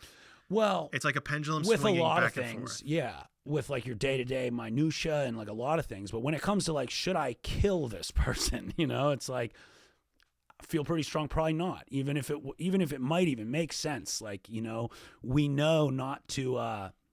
That's why it's like, it's odd. We, as a culture and a society, like, we celebrate death. Do you know what I mean? Like. Okay, an example, Osama bin Laden, right? And then let's just say we'll go with the official narrative of 9/11. Like, you should, you know what I mean? We'll just go with that for the argument and the point's sake. Is like, we celebrated his death. Now, should he have died in this? Yes, but I don't believe that celebrating death is good, because that's not good for me. It's not whether it's not good to celebrate death. That's not good for me. That's why I don't want to do it.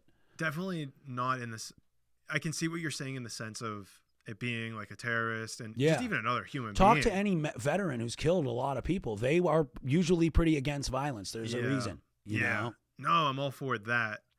I do think so. It's important here though, because I think that there is something with the way that we view death in American society, how we like are very disconnected from the whole process of dying. Yeah. And I think that creates a lot of fear and torment within ourselves, because I think this is the whole crux of 50-year crisis, or what is it, like middle-age crisis? Oh yeah, midlife crisis. Midlife crisis is that you don't contemplate death, and then you hit 50 and you're like, oh, I'm more than halfway there. I'm almost there. And I think that's where you start buy a Corvette. Leave my wife, get a hot young one. Exactly. But yeah, we need to have that relationship with death at some level, not to celebrate it per se, but we need to confront it. Well, I mean, that's a pretty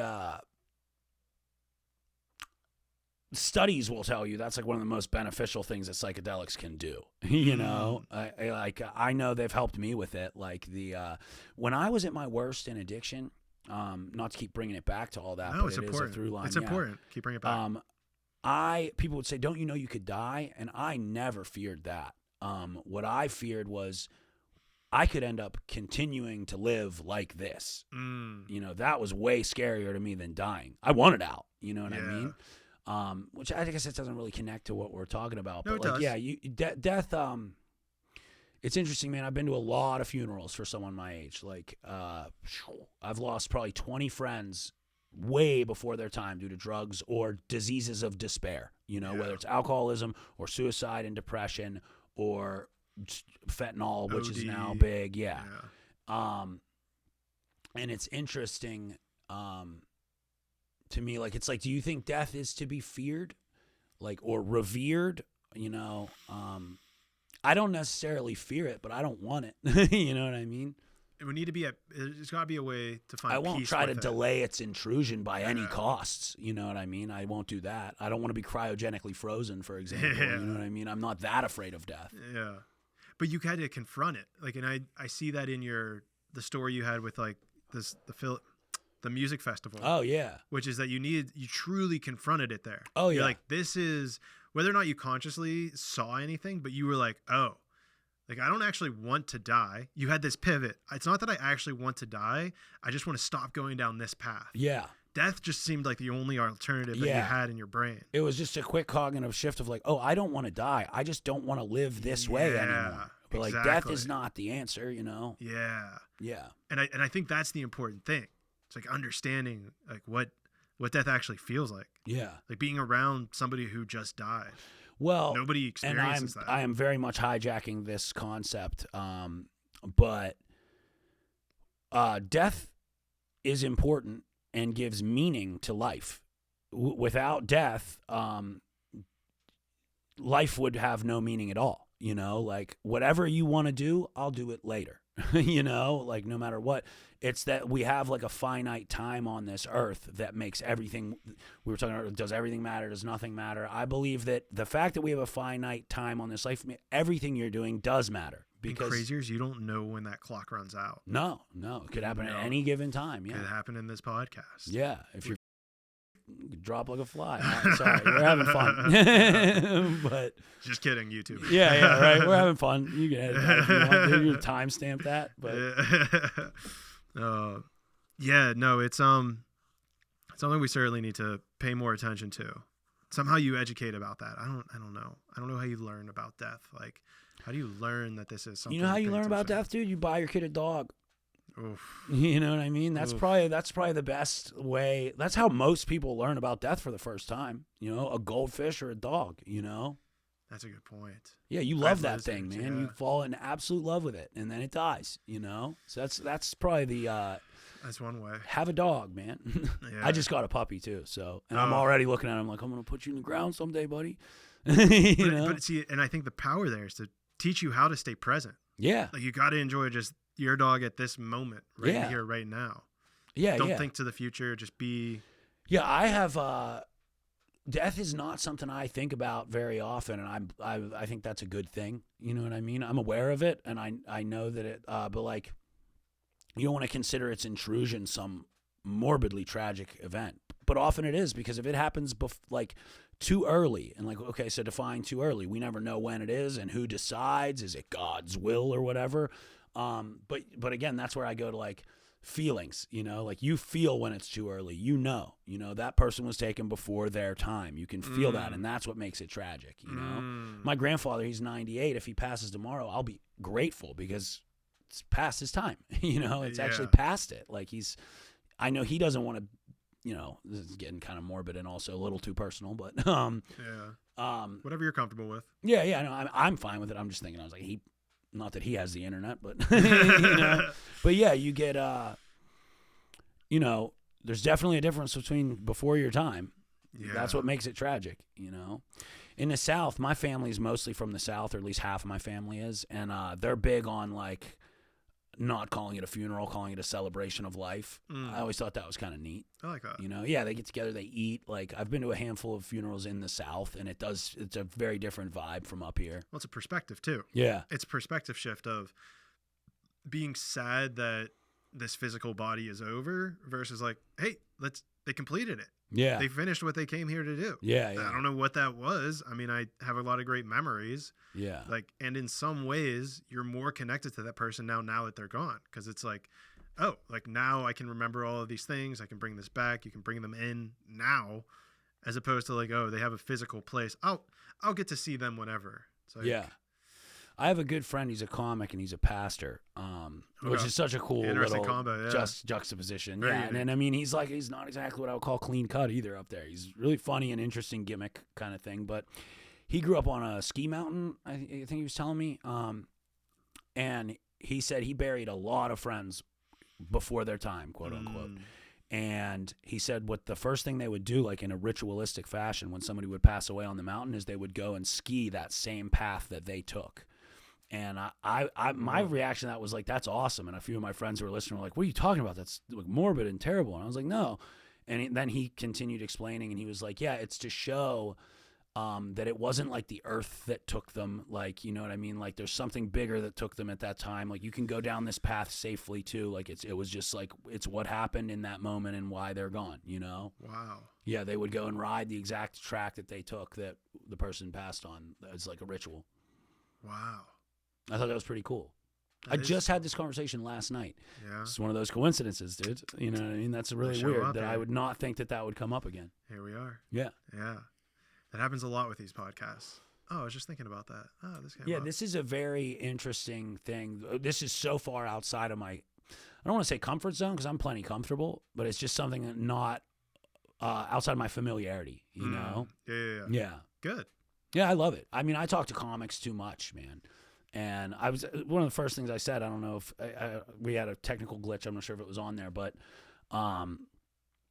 writing comedy can put you in a place of like always looking at the negative, and you're trying to bring light out of it, like whether it's shared experience, like, oh man, this sucks, you've had this suck too, let's talk about how it sucks so we can laugh about it in shared experience, you know? But nonetheless, when you're writing these jokes and you're thinking about it, you're still spending time thinking about the things that suck, you know? And like, it will take a toll on you, you know? I told you, like, I'll hear about a tragedy, and like my first thing is like, I bet you there's something ironic about it, I could write a joke there, you know? I could write something sarcastic or whatever. And you definitely can lose touch. Like, I find you get to a dark place. I don't mind it. I'm okay with it. I'm very used to it. But to me, it feels like an act of finding balance. Yeah.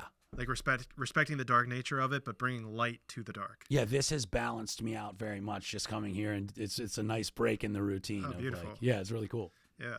No, even like with myself, I've noticed needing to find that balance of, because the more I've been on a, you know, speaking of even just, I bring spiritual people on here all the time. Yeah. Who have all these ideas about the afterlife, what they believe. And I find it so fascinating. Yeah. But even this, balancing it out. On top of that, even just within myself, I know I've been going down this path of finding more and more bliss and excitement within myself. And I've noticed that starting to leak out. Yeah. Where it's like, I'm happy all the time. I'm too happy. It's like this feeling of being too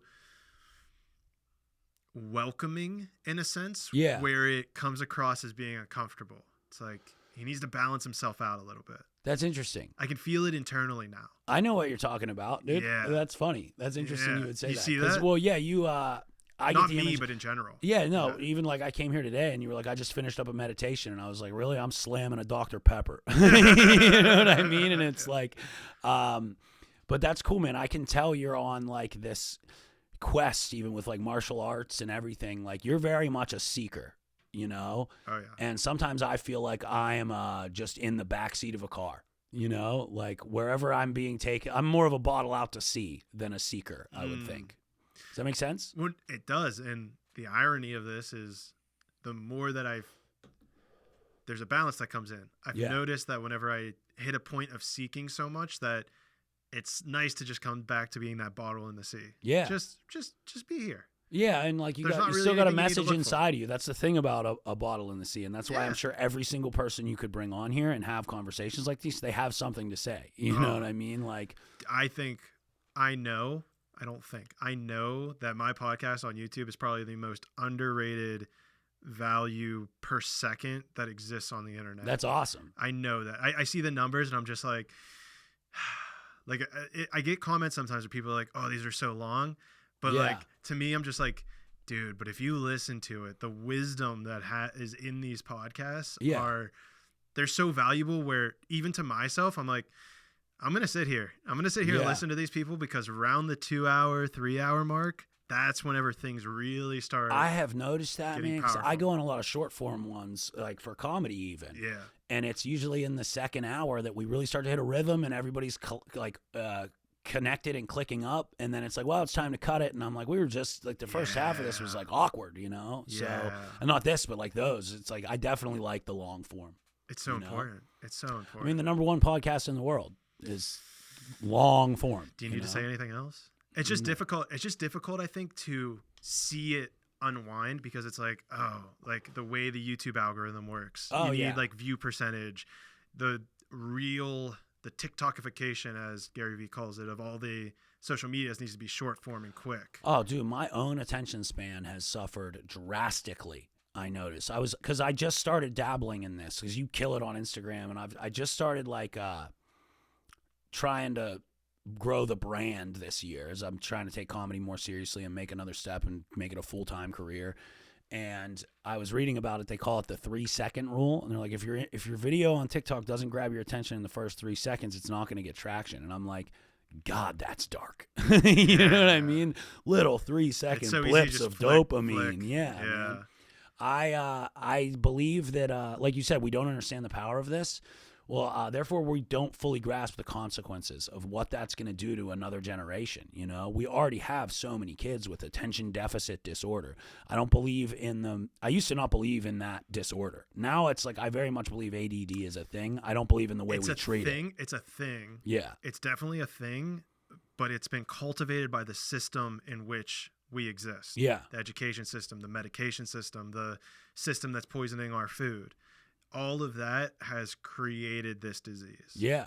So like it does exist. I'm 100% on board. Like people do have attention deficit disorder, but it only started existing like 100 years ago. Yeah, maybe less. It didn't exist before then. Yeah. The first diagnosis, I did some research on this because I do a bunch of this research now for the policies and everything. Yeah, yeah. It started like in the early 1900s was the first recognition of it. That's interesting. And since then's been a surge upwards. Oh, everyone. The last year, 123% increase in adults with ADHD. And adults don't usually get ADHD. Yeah. It's usually a kid thing. And then there's also a disproportionate of boys who get it because we're not supposed to be cramped up in a small the school cubicle. System is, dare I use the word, sexist against men. You know what I mean? Against young so? boys. Explain that. Dude, young boys are meant to like, and this is just basic science, you know, like we're usually like visual and physical learners, you know, like we're not meant to sit in there and read a boring story told by an unqualified jackass, you know,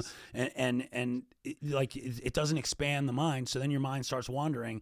And then the solution they have is Big Pharma would like for your kid, your 9-year-old, to take speed, you know, like that is... you know what I mean? Like, if you really want to break it down to the bare bones, that is what we do to ADD. Well, that's what we give you speed. Dude, that's what blew my mind too. Is I didn't even realize that it's actually an amphetamine. It's an upper. Dude, that we're giving to kids with ADHD. I keep saying I don't know. I don't know. Okay, drugs, I do know. You know, this I know, man. That shit is speed. You're I've done expert. it. Yeah, this I've Trevor got Austin. years in the field, okay? Prescription expert. And I have friends with kids now that are of that age, and they'll talk to me about, well, the teacher said he's having trouble paying attention. They want to put him on this. And I said, here's what you should do, dude. Go get the prescription filled. And before you give it to your kid, put him to bed, and you and your wife stay up, and you each take one first. And then tell me if you want your 9-year-old doing that, dude. That's a good idea. You'll pound a case of beer and watch like 3 whole seasons of The Sopranos. You'll have like a journal written down in a different language. Like, that shit is speed. You know what I mean? It's so bad. So bad. Again, we don't understand the tools that we're using. Yeah. That's what I think this Dude, all is. I went to drug and alcohol rehabilitation several times in my life, actually. Never again. But I went, and I was in there with several people who were 18, 19, 20 years old. And I was like, so, you know, it's almost like jail. You sit down at the cafeteria, you're like, what are you in for, you know? And several 18, 19, 20-year-old kids are in there because when they were in 3rd grade, someone put them on Adderall, amphetamines, or with Vyvanse, Adderall, Concerta, I think is another one. Ritalin was the original one. Okay. And they put them on these things, and then now they're in rehab at age 20 trying to get off of it, and they're suffering from full-blown actual withdrawal symptoms from the medicine they were put on as a child. And you know what's even worse about that is our education system. I know, hand up, I've taken like Vyvanse for college. Yeah. Like to study. To cram stuff. It's like, beneficial. Oh, this is easy. Yeah. It is powerful, dude. Yeah. You get laser focused in on what you're trying 100%. To do.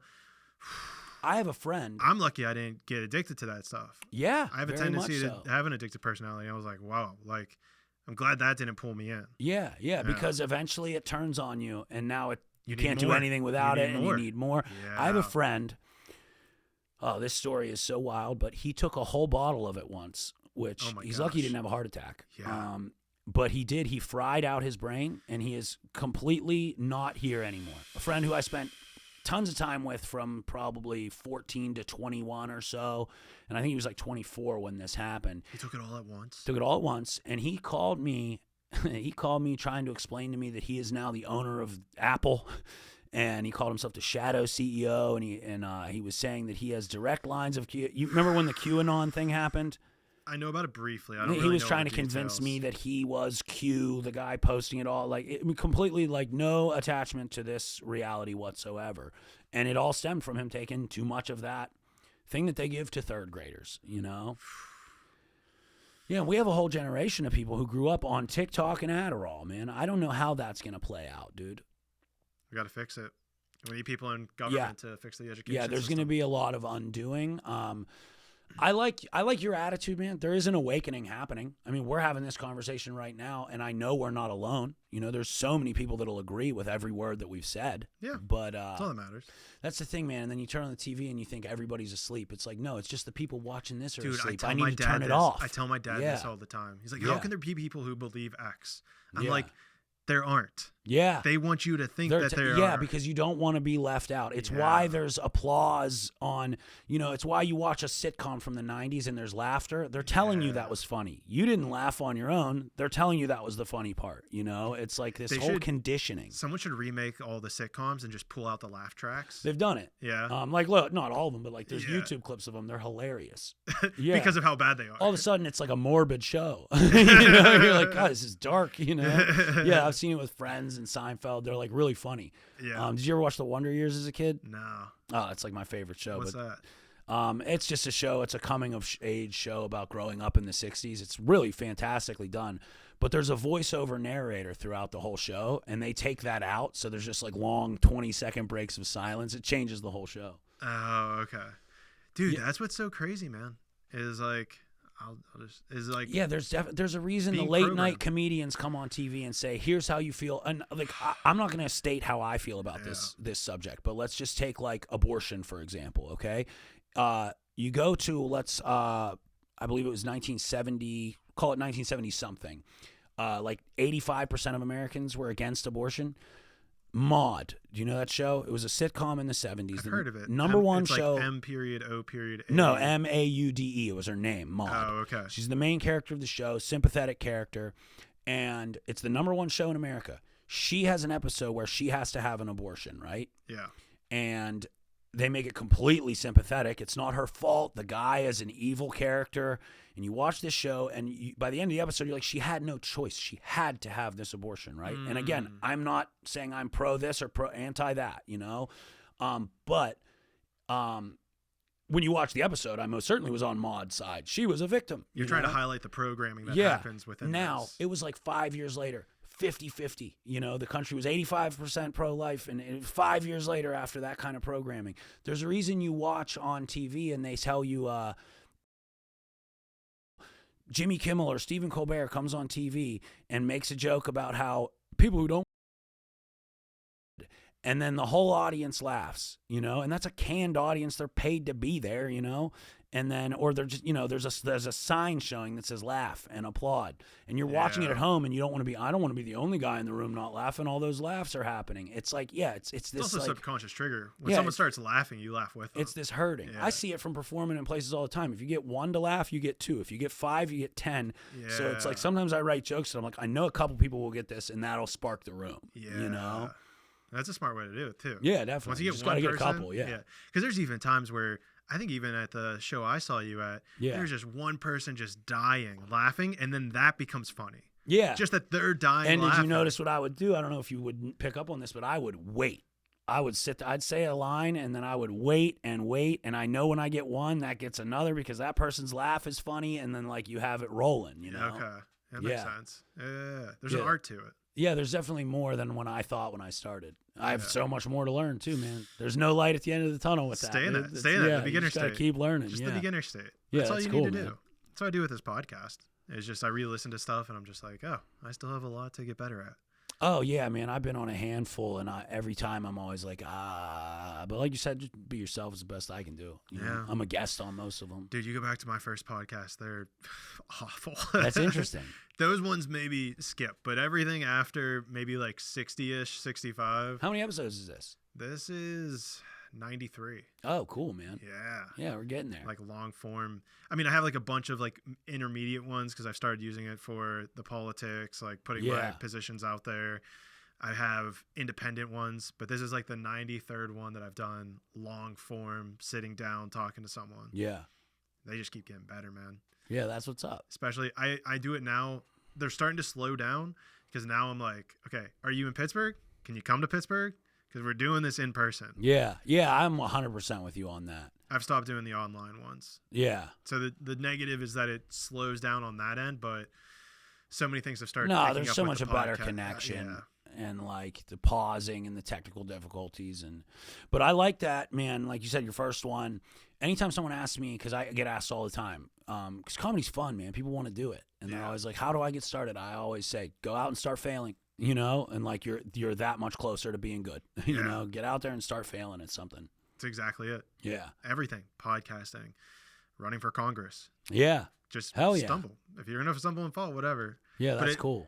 And that, I mean, not to bring it up again, but like that's what I see this as. It's like, at least just show people that light exists. Yeah. The light that it's like, okay, someone is willing to go up against this system. Because that's going to inspire one other person. It's just like the laughing. Yeah. Inspire one other person to try to go up at the system in their state, in their city, whatever. And then that's just going to start the snowball effect. Because this, I can see it. Yeah. You know, I'll call my shot right now. I can see it. 20 years. I don't know if we'll have Democrats and Republicans. Like, I can see that future. Something is a brewing, dude. I can That's see what that I feel. future. Something is getting ready to, because something's got to give, man. Like, it's like there needs to be, I don't want to use the word bloodletting because that implies like violence. That's not what I mean. But like, I mean that some air needs to be let out or the hose is going to explode is what I'm trying to say. Our system needs upgraded in so many ways. The food industry, the prescription medication industry, the education industry, the military industrial complex, the media. That needs changed. Well, I think this is what changes it. I think this changes it, and fixing all those conversations other like this are what. And the major networks are starting to see it. ESPN just hired Pat McAfee, who was just a podcaster who talks sports, but he was funny and freeform and not reading a cue card. And it's the #1 show on ESPN now. Well, in the analogy I was trying to get to is, you know, you were talking like the idea of quote unquote bloodletting, but what's happening is I see that the foundation of all of these things, the education, the media, all of these things have cracks in the foundation. Yeah. And it's just waiting for a tsunami to come through and completely, I don't want to say wipe it out, but upgrade it. Yeah. So maybe it's not the best analogy, but it's in that water that's going to come through is us. It's me, it's you. And with it's people who enjoy these ideas, who listen to this podcast. That's what's going to upgrade the system. We may be in the middle of that upgrade. This chaos is we're under construction phase. That's why everything looks like shit. Because we're cleaning it. That's exactly it. Yeah. It's under construction. That's a good way to put it. That's a better analogy. Yeah. All these systems we pointed out have the cracks in it. Yeah. It's going to take us, the people who see this future, to fill in the cement, to poster it up. And right now, I'm just the one saying, hey, to do a little demo. Guys, grab the shovel. Maybe some things, but I think for the most part, like, it just needs upgrading. A lot of these things just need to be taken into version 2.0. Education system, there's a lot of great things about it. We just need to add some things. We need to upgrade it. We need to add in like meditation, humming, breath work, gardening, stuff like that. Yeah, yeah. How do you get rich? How do you make money? Also, I always had this like idea of like it needs to be much more individualized. You know, interest-based. Okay, so let's talk to there's some kids, man, and I mean this with the utmost like reverence and respect, okay? There's some kids that are going to be goddamn auto mechanics, you know? And I want to have the best auto mechanics in the world. For sure. And I don't want this kid who's going to be an auto mechanic. You know why? Because he loves cars, because his dad liked cars. He wants to be an auto mechanic. I don't want him in a class learning calculus. It's a waste of his time and energy, dude. Correct. I want him being the best auto mechanic he can be. And then I also want him in the afternoon taking classes on small business so that he can be an entrepreneur. And that's good for the economy on a whole. Yeah.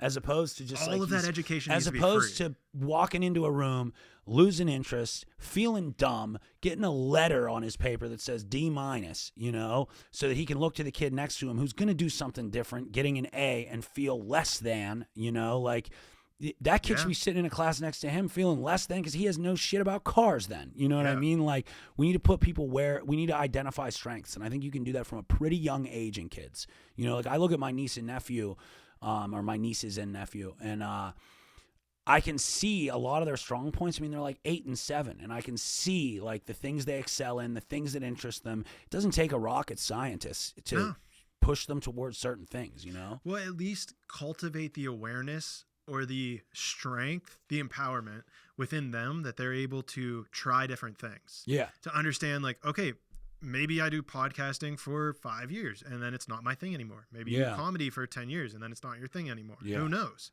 Yeah, you do need to try things. You know right. You got to try those different things, see where your excitement is. But right now with school, there's not much wiggle room for that. By the time you're a senior in high school, you should have such a personalized program and day. You know, and I don't want it to like pigeonhole you into one thing because you don't know yourself at 18 that well, especially in today's society. You're going to adapt. Society might want different things, but it's interesting. But if someone at 6 years old knows they're going to be an auto mechanic, let's get them. Let's get them that information. Yeah, and it's interesting to me, just the way that we view age, even in our society, has changed so much. Yeah. You know, like I even caught myself saying it the other day. Like I was talking to a friend, he was going through some problems, and I was like, "Oh man, you're young."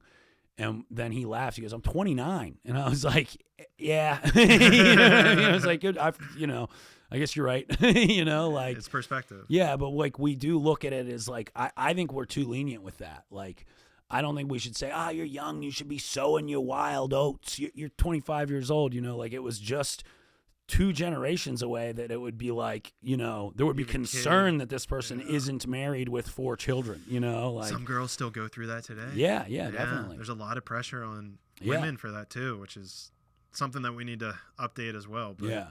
But yeah, man, I mean, it's just it's like you need the element of well-roundedness. Like you should know addition, subtraction, multiplication. There's basics, but dude, to your point, like calculus is not for everybody. Dude, you know those basics by what, 6th grade? Yeah. I mean, for the most part. There's no reason to keep pushing it if you know it's not for you. Yeah, and now the numbers are startling, man, because we have kids graduating high school that are, you know, with all this focus we have on this, like there are people who aren't proficient in like basic reading. Yeah. And they're graduating high school. It's, the education system needs a full revamp. I was thinking about this the other day. It was one of I think George W. Bush. He passed No Kids Left Behind. Yeah. And that has left so many kids behind. Yeah. In so many different ways. Well, there's the famous quote of Reagan, which is the 7 most dangerous words you can hear are, I'm from the government, I'm here to help. You know? Yeah. Anything they put their hands in usually goes south, you know? There was actually like a really funny Instagram reel I saw, which was Kamala Harris standing up there and be like, you know, here we are, and the president and I are here to say that, like, today help has arrived. Yeah. And then it cut to President Reagan saying that. It's the most terrifying words in the English language. I'm from the government, I'm here to help. And I get that, you know?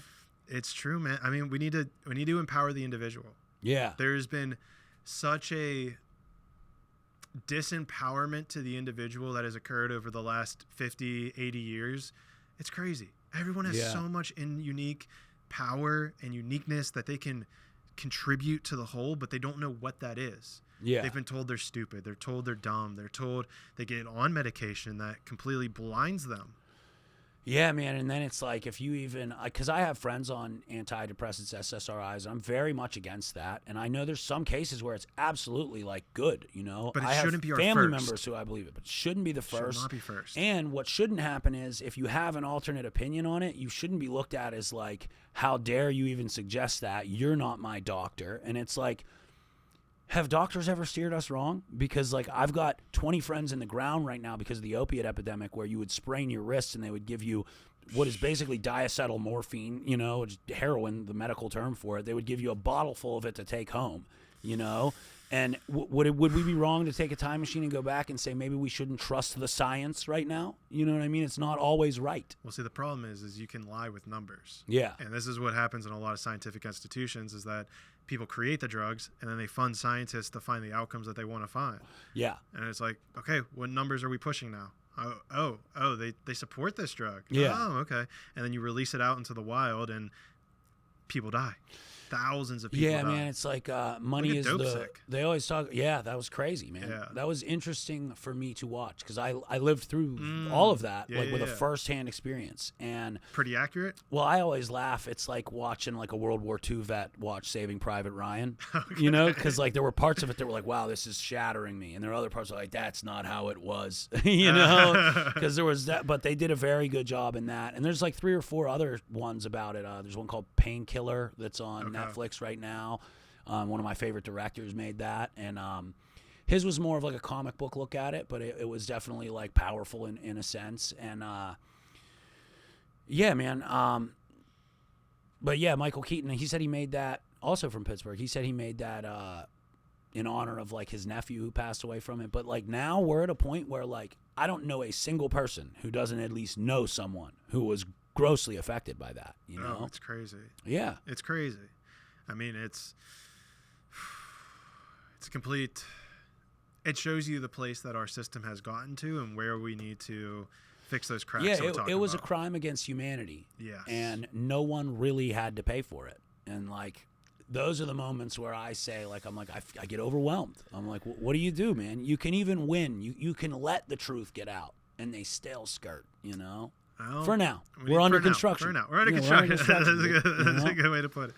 We're under construction. Yeah. I see this also as a similar parallel to what's happening in Israel and with Palestine, which is, you know, everyone's talking about ceasefire. Yeah. My point of view, my political point of view is we need to stop viewing this as Hamas versus Israel. We need to start viewing it as the leaders versus innocent people. Yeah. The leaders have their little thing against each other, and they're using the people to kill innocent people.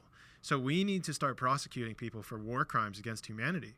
I mean, This was what the Geneva Convention was about. Innocent people are being killed on both sides, and it's the cause of the leaders. Yeah. So war, as we know it, will continue until leaders are held accountable. Yeah. And so if we can change that paradigm in our mind, it's not Israel versus Hamas. It's the leaders versus the innocent people. Yeah. If we can make that change in our mind, it will fix it. I mean, they'll run circles to keep you from even discussing that, because like almost all these issues break down to the haves and the have-nots, you know? Well, that's why I've got a podcast. Yeah, right? Yeah. And again, this comes back to like our speech. So I've laid that seed in your mind now. Anyone listening has laid that seed in their minds. So now take that seed, and next time you hear someone talking about Israel versus Hamas, be like, no. It's the leaders versus the. Well, and this is like such a controversial thing to even talk about, which is crazy to me because I don't believe in like the term controversial when it comes to things to talk about. You know what I mean? That's like, a good point. If things exist, talk about them. You know, but there's like this whole dehumanization that takes place of. There's 2 issues that don't add up to me, because what you're hearing a lot from like Zionists and people in the media who are just hardline, one line on this issue is, no, these people, they voted for Hamas, and these people are beheading people, and they're putting people in ovens, and they're animals. And then by the same token, their other solution is we need to take all those people from Palestine and put them in Europe and put them in America so that they're not next to Israel. They're too dangerous to be next to Israel. Why are you bringing them over here? You know what I mean? Like, either you're lying on one end or you're lying on the other end. And the whole issue seems to get muddied to me there. And like I said, controversial. Well, that's a big issue I've even noticed in regards to the one party. Yeah. The one party. Yeah, right. The party. Is, you know, if you look at a Democrat or Republican, they're both right and they're both wrong about everything they talk about. Yeah. How? Like, how can you be right and wrong about everything? Not we a talk single about? person in Congress voted against or voted for the ceasefire. I'm not going to get all the political terms correct, but it was the Senate vote. It was like 98-0 with 2 abstaining. They didn't even vote no. You know, not even Rashida Tlaib, who's been like an outspoken critic and I believe is Palestinian, didn't even vote no. She just not present or whatever was to the her vote. ceasefire. Yeah. Or no, whatever it was. This was an issue on the Israel and Palestine thing. Okay. It was, But my point that I'm trying to get at is, for the most part, we have everyone agrees we support Israel. They're our greatest ally, and there's no questions that need to be asked. Nikki Haley on the Republican debate the other night, all she talked about the whole entire time was Israel. It was like, what are we debating here, you know? And she said, we need to give them our support. And her words were, no questions asked. That's insanity to me. No questions asked. You always have to ask questions. And you'll have Democrats saying the same damn thing. And my point is, we can't even agree on who should use what bathroom or what books the kids should be read in school. But everybody happens to line up on this. And to me, that's a powerful lobby. A red flag. Yeah, that's a red flag to me. They all think one thing. There's money moving that. Dude, it's sad, and it builds even more of that division, right? Yeah. We're still dividing people amongst Israel, Palestine. It's like, no. Yeah. Stop. We all need to stop this conversation of Israel versus Palestine. It's innocent people who are suffering the consequences of war. They don't want we want peace. Yeah. You ask any innocent Israeli, we want peace. You ask an innocent Palestinian, we want peace. That's the number one priority. So do you think tribalism is natural? How do you mean? Like, or is it okay? Because my take is, and I always say, like, Israel, Palestine, and there was a whole thing of like, pick a side, you know? I pick East Palestine, Ohio, you know? And like, is that wrong? Is their life any more important than their lives? To me, you know what I mean? Because I'm like 100 miles from them, you know? So like in matters of proximity, and like I believe that it is okay to you know, like I love my mother more than I love yours. You know what I mean? And I love my neighbor more than I love the guy 10 houses away. Sure. And I love the guy 10 houses away more than the guy 100. And I don't think there's anything necessarily inherently evil about that. No, but the question I would pose to you is, assuming all of those people innocent, don't they all deserve to be protected as innocent people? Yes. Is it my responsibility, though? You know what I mean? Should it be my tax dollars that do it, you know? Oh, well, tax dollars isn't going to fix that. Yeah. Sending Israel $13 It's actually going to fuel it. You know what I mean? Literally. My tax dollars are what's killing those innocent people. Exactly. I don't want that. Exactly. I'll tell you that much for sure. Exactly. You know? I want those tax dollars to get clean water to the people in Palestine if they can. East Palestine, East Palestine, and then if we got some left over for Palestine too, I want everyone to have clean water. I don't want to kill anyone. We need to start taking care of. You know? We need to start taking care of our own people before we can worry about taking care of others. Yes. And it's not even taking care of other people. We're funding war. Yeah, exactly. We are giving them money to spend on war equipment. We can't do that. We just did it in Ukraine, and like it's interesting how all of a sudden we're not even talking about that anymore. No. You know, now we got a new one to fund, and it's just like, I don't know. Billions more. And my question is, why don't we just give them 150 trillion? Because we're in debt and we're giving out billions of dollars. I know when I'm in debt, if you ask me to borrow $50, I got to say no. You know what I mean? So like if we're in debt, where we give them $1 billion, why don't we give them 150 trillion? Why stop We there? don't have any. Just if apparently we're just creating it out of thin air. Like what's the difference? Exactly. We are. Yeah. Federal Reserve's a whole other ball game. Yeah, and there's going to be a payback to that too at some point. You know, like the chickens come home to roost. I need to do more research on that before. Pat Buchanan, who is oftentimes vilified as an evil man just because he doesn't speak. Buchanan.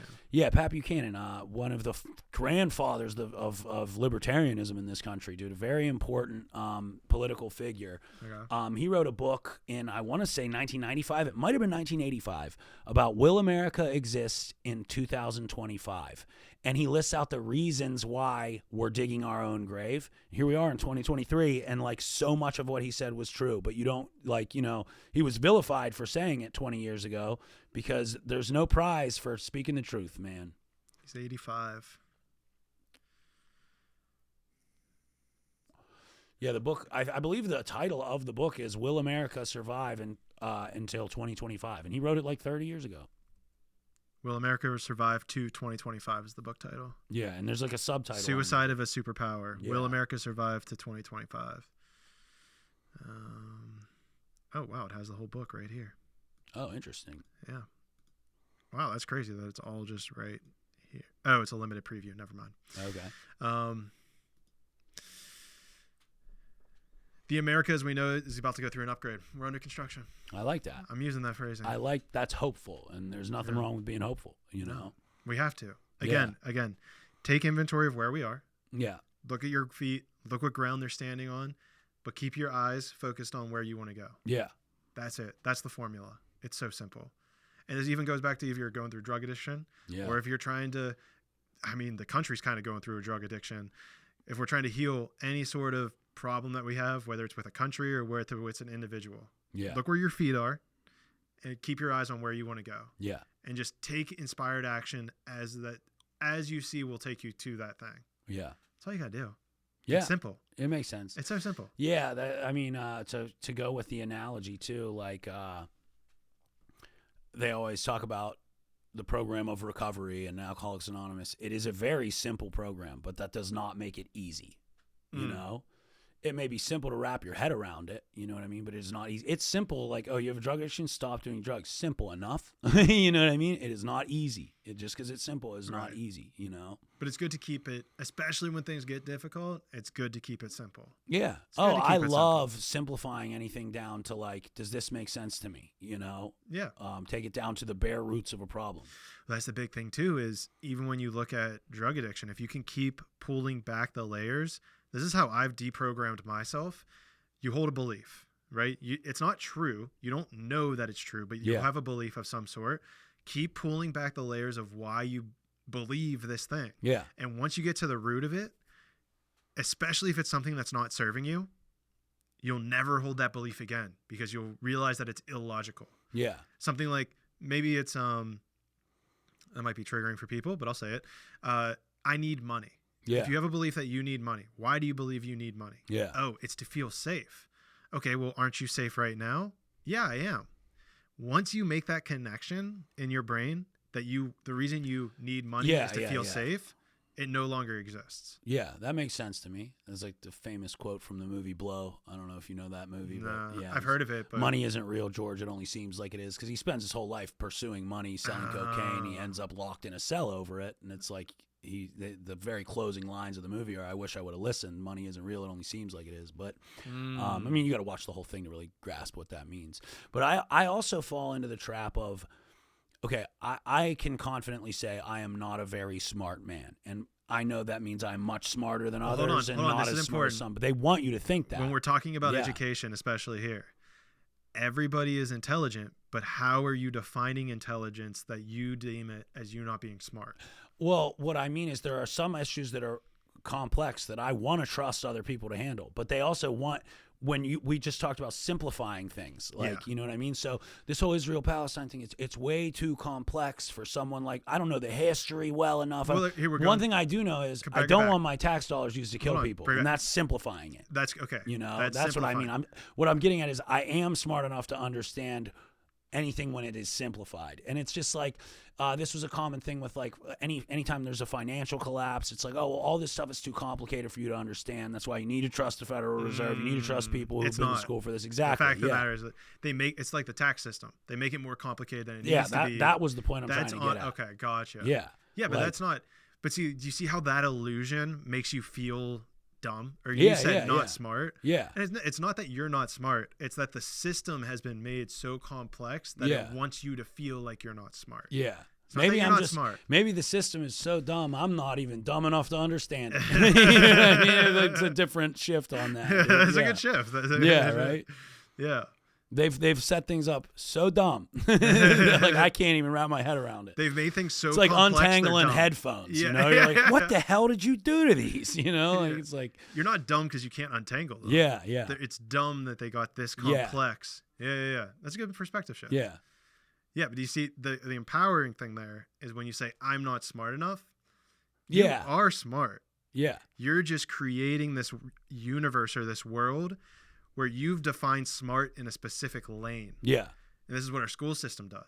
Have you ever spoken to a person that made you feel dumb, though? Not like by being mean. I mean, like I have one or two friends who I talk to, and I'm like, God damn, you're operating up here. You know what I mean? But the important thing is it's within a specific category. Yeah. There's things that I can do that they can't do. You know what I mean? Yeah. Oh, yeah. Plenty of times. Yeah. When we're in a specific category, I mean, I have, there's, I'm blanking. I mean, speak spiritually, energy work Yeah. type stuff. When we're talking about energy, whoa, dude, I mean, I'm a lot better now than I was 2 years ago. Yeah. But you go back to my early podcast, I'm like, dude, I don't understand this energy. Explain what does like Yeah, depression yeah, yeah. mean? And then, you know, they've had enough time of understanding energy where it's like, okay, they're smarter than me in this vertical. Yeah, yeah. I mean, a simple example is like, because you're someone who does jujitsu, you know what I mean? There's times where I watch like UFC fighters who I'm big fans of, and I'm like listening to them in an interview. I'm like, man, this guy's dumb as rocks, but he's a wizard when it comes to like the art of physical combat. Yeah, You know what I mean? exactly. Like, it's interesting. So again, smartness, intelligence Yeah, is all a vertical. What Yeah, vertical yeah. are we putting it in? yeah. My favorite, I have a political cartoon. Oh, I actually already have it up right here. I actually put this in my policies. So if people go to ClaytonCuteri.com and then click or Clayton424 and then click on my policies, Clayton24.com, go to the policy section. Okay, You yeah. scroll down. There's a political cartoon where they're like in an open field and there's a tree and there's a guy sitting behind a desk. He looks like a professor. And there's a bird, a monkey, a penguin, an elephant, a goldfish, a seal, and what is that? Is that a reindeer? There's a dog at the end. Oh, it's a dog. And there's a dog. And the quote says, the examiner is saying, for a fair selection, everybody has to take the same exam. Please climb that tree. So this is the entire education system. Yeah. We're telling all of these different unique animals that intelligence is who can climb that tree. Yeah. It's like that's designed for only one type of person to succeed at. Yeah. It's it reminded me, I don't know why, I just thought of it when I saw that fish in the bowl, but you know the saying, the path to hell is paved with good intentions. Mm-hmm. I could never understand what that means. You know, like I was like, I my just brain would kind of get jumbled up on the words, and someone explained it to me in an old, I believe it's a Chinese parable of, let me help save you from drowning, the monkey said to the fish as he pulled him from the water.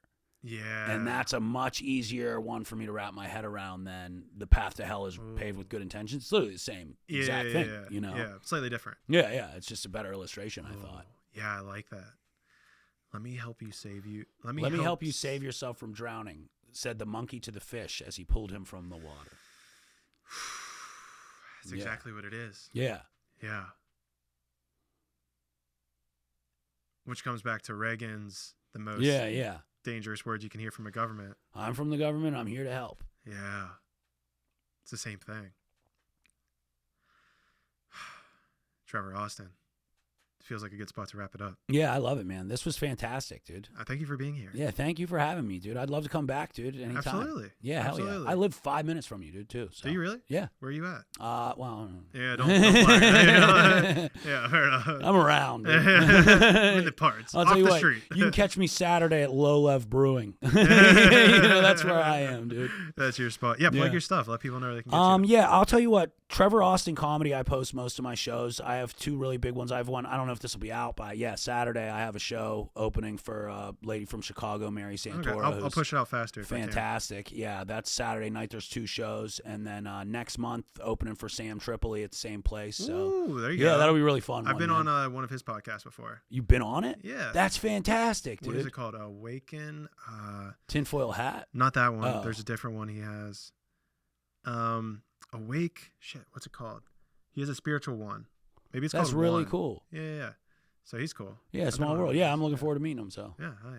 The other time you did this. Yeah, right. That's really cool. I can't wait to. Yeah. I've emailed him about I mean, he interviews so many people. Yeah, We'll see exactly, if he remembers, but yeah. We had a good conversation. Cool. He was talking about drugs, addiction, how he's getting over it too. That's cool. Yeah. Dirty Water. You have to remind him Dirty Water if for some reason that jogs his mind, because I think that was the title of our podcast. Okay, cool. Yeah, you'll have to see if it comes up. Yeah. Cool, dude. All right, man. We did it. We did it. We did All it. All right. Thanks, guys. Hey, as always, I love you guys. Thanks for being here, and I will see all of you in the 6th dimension.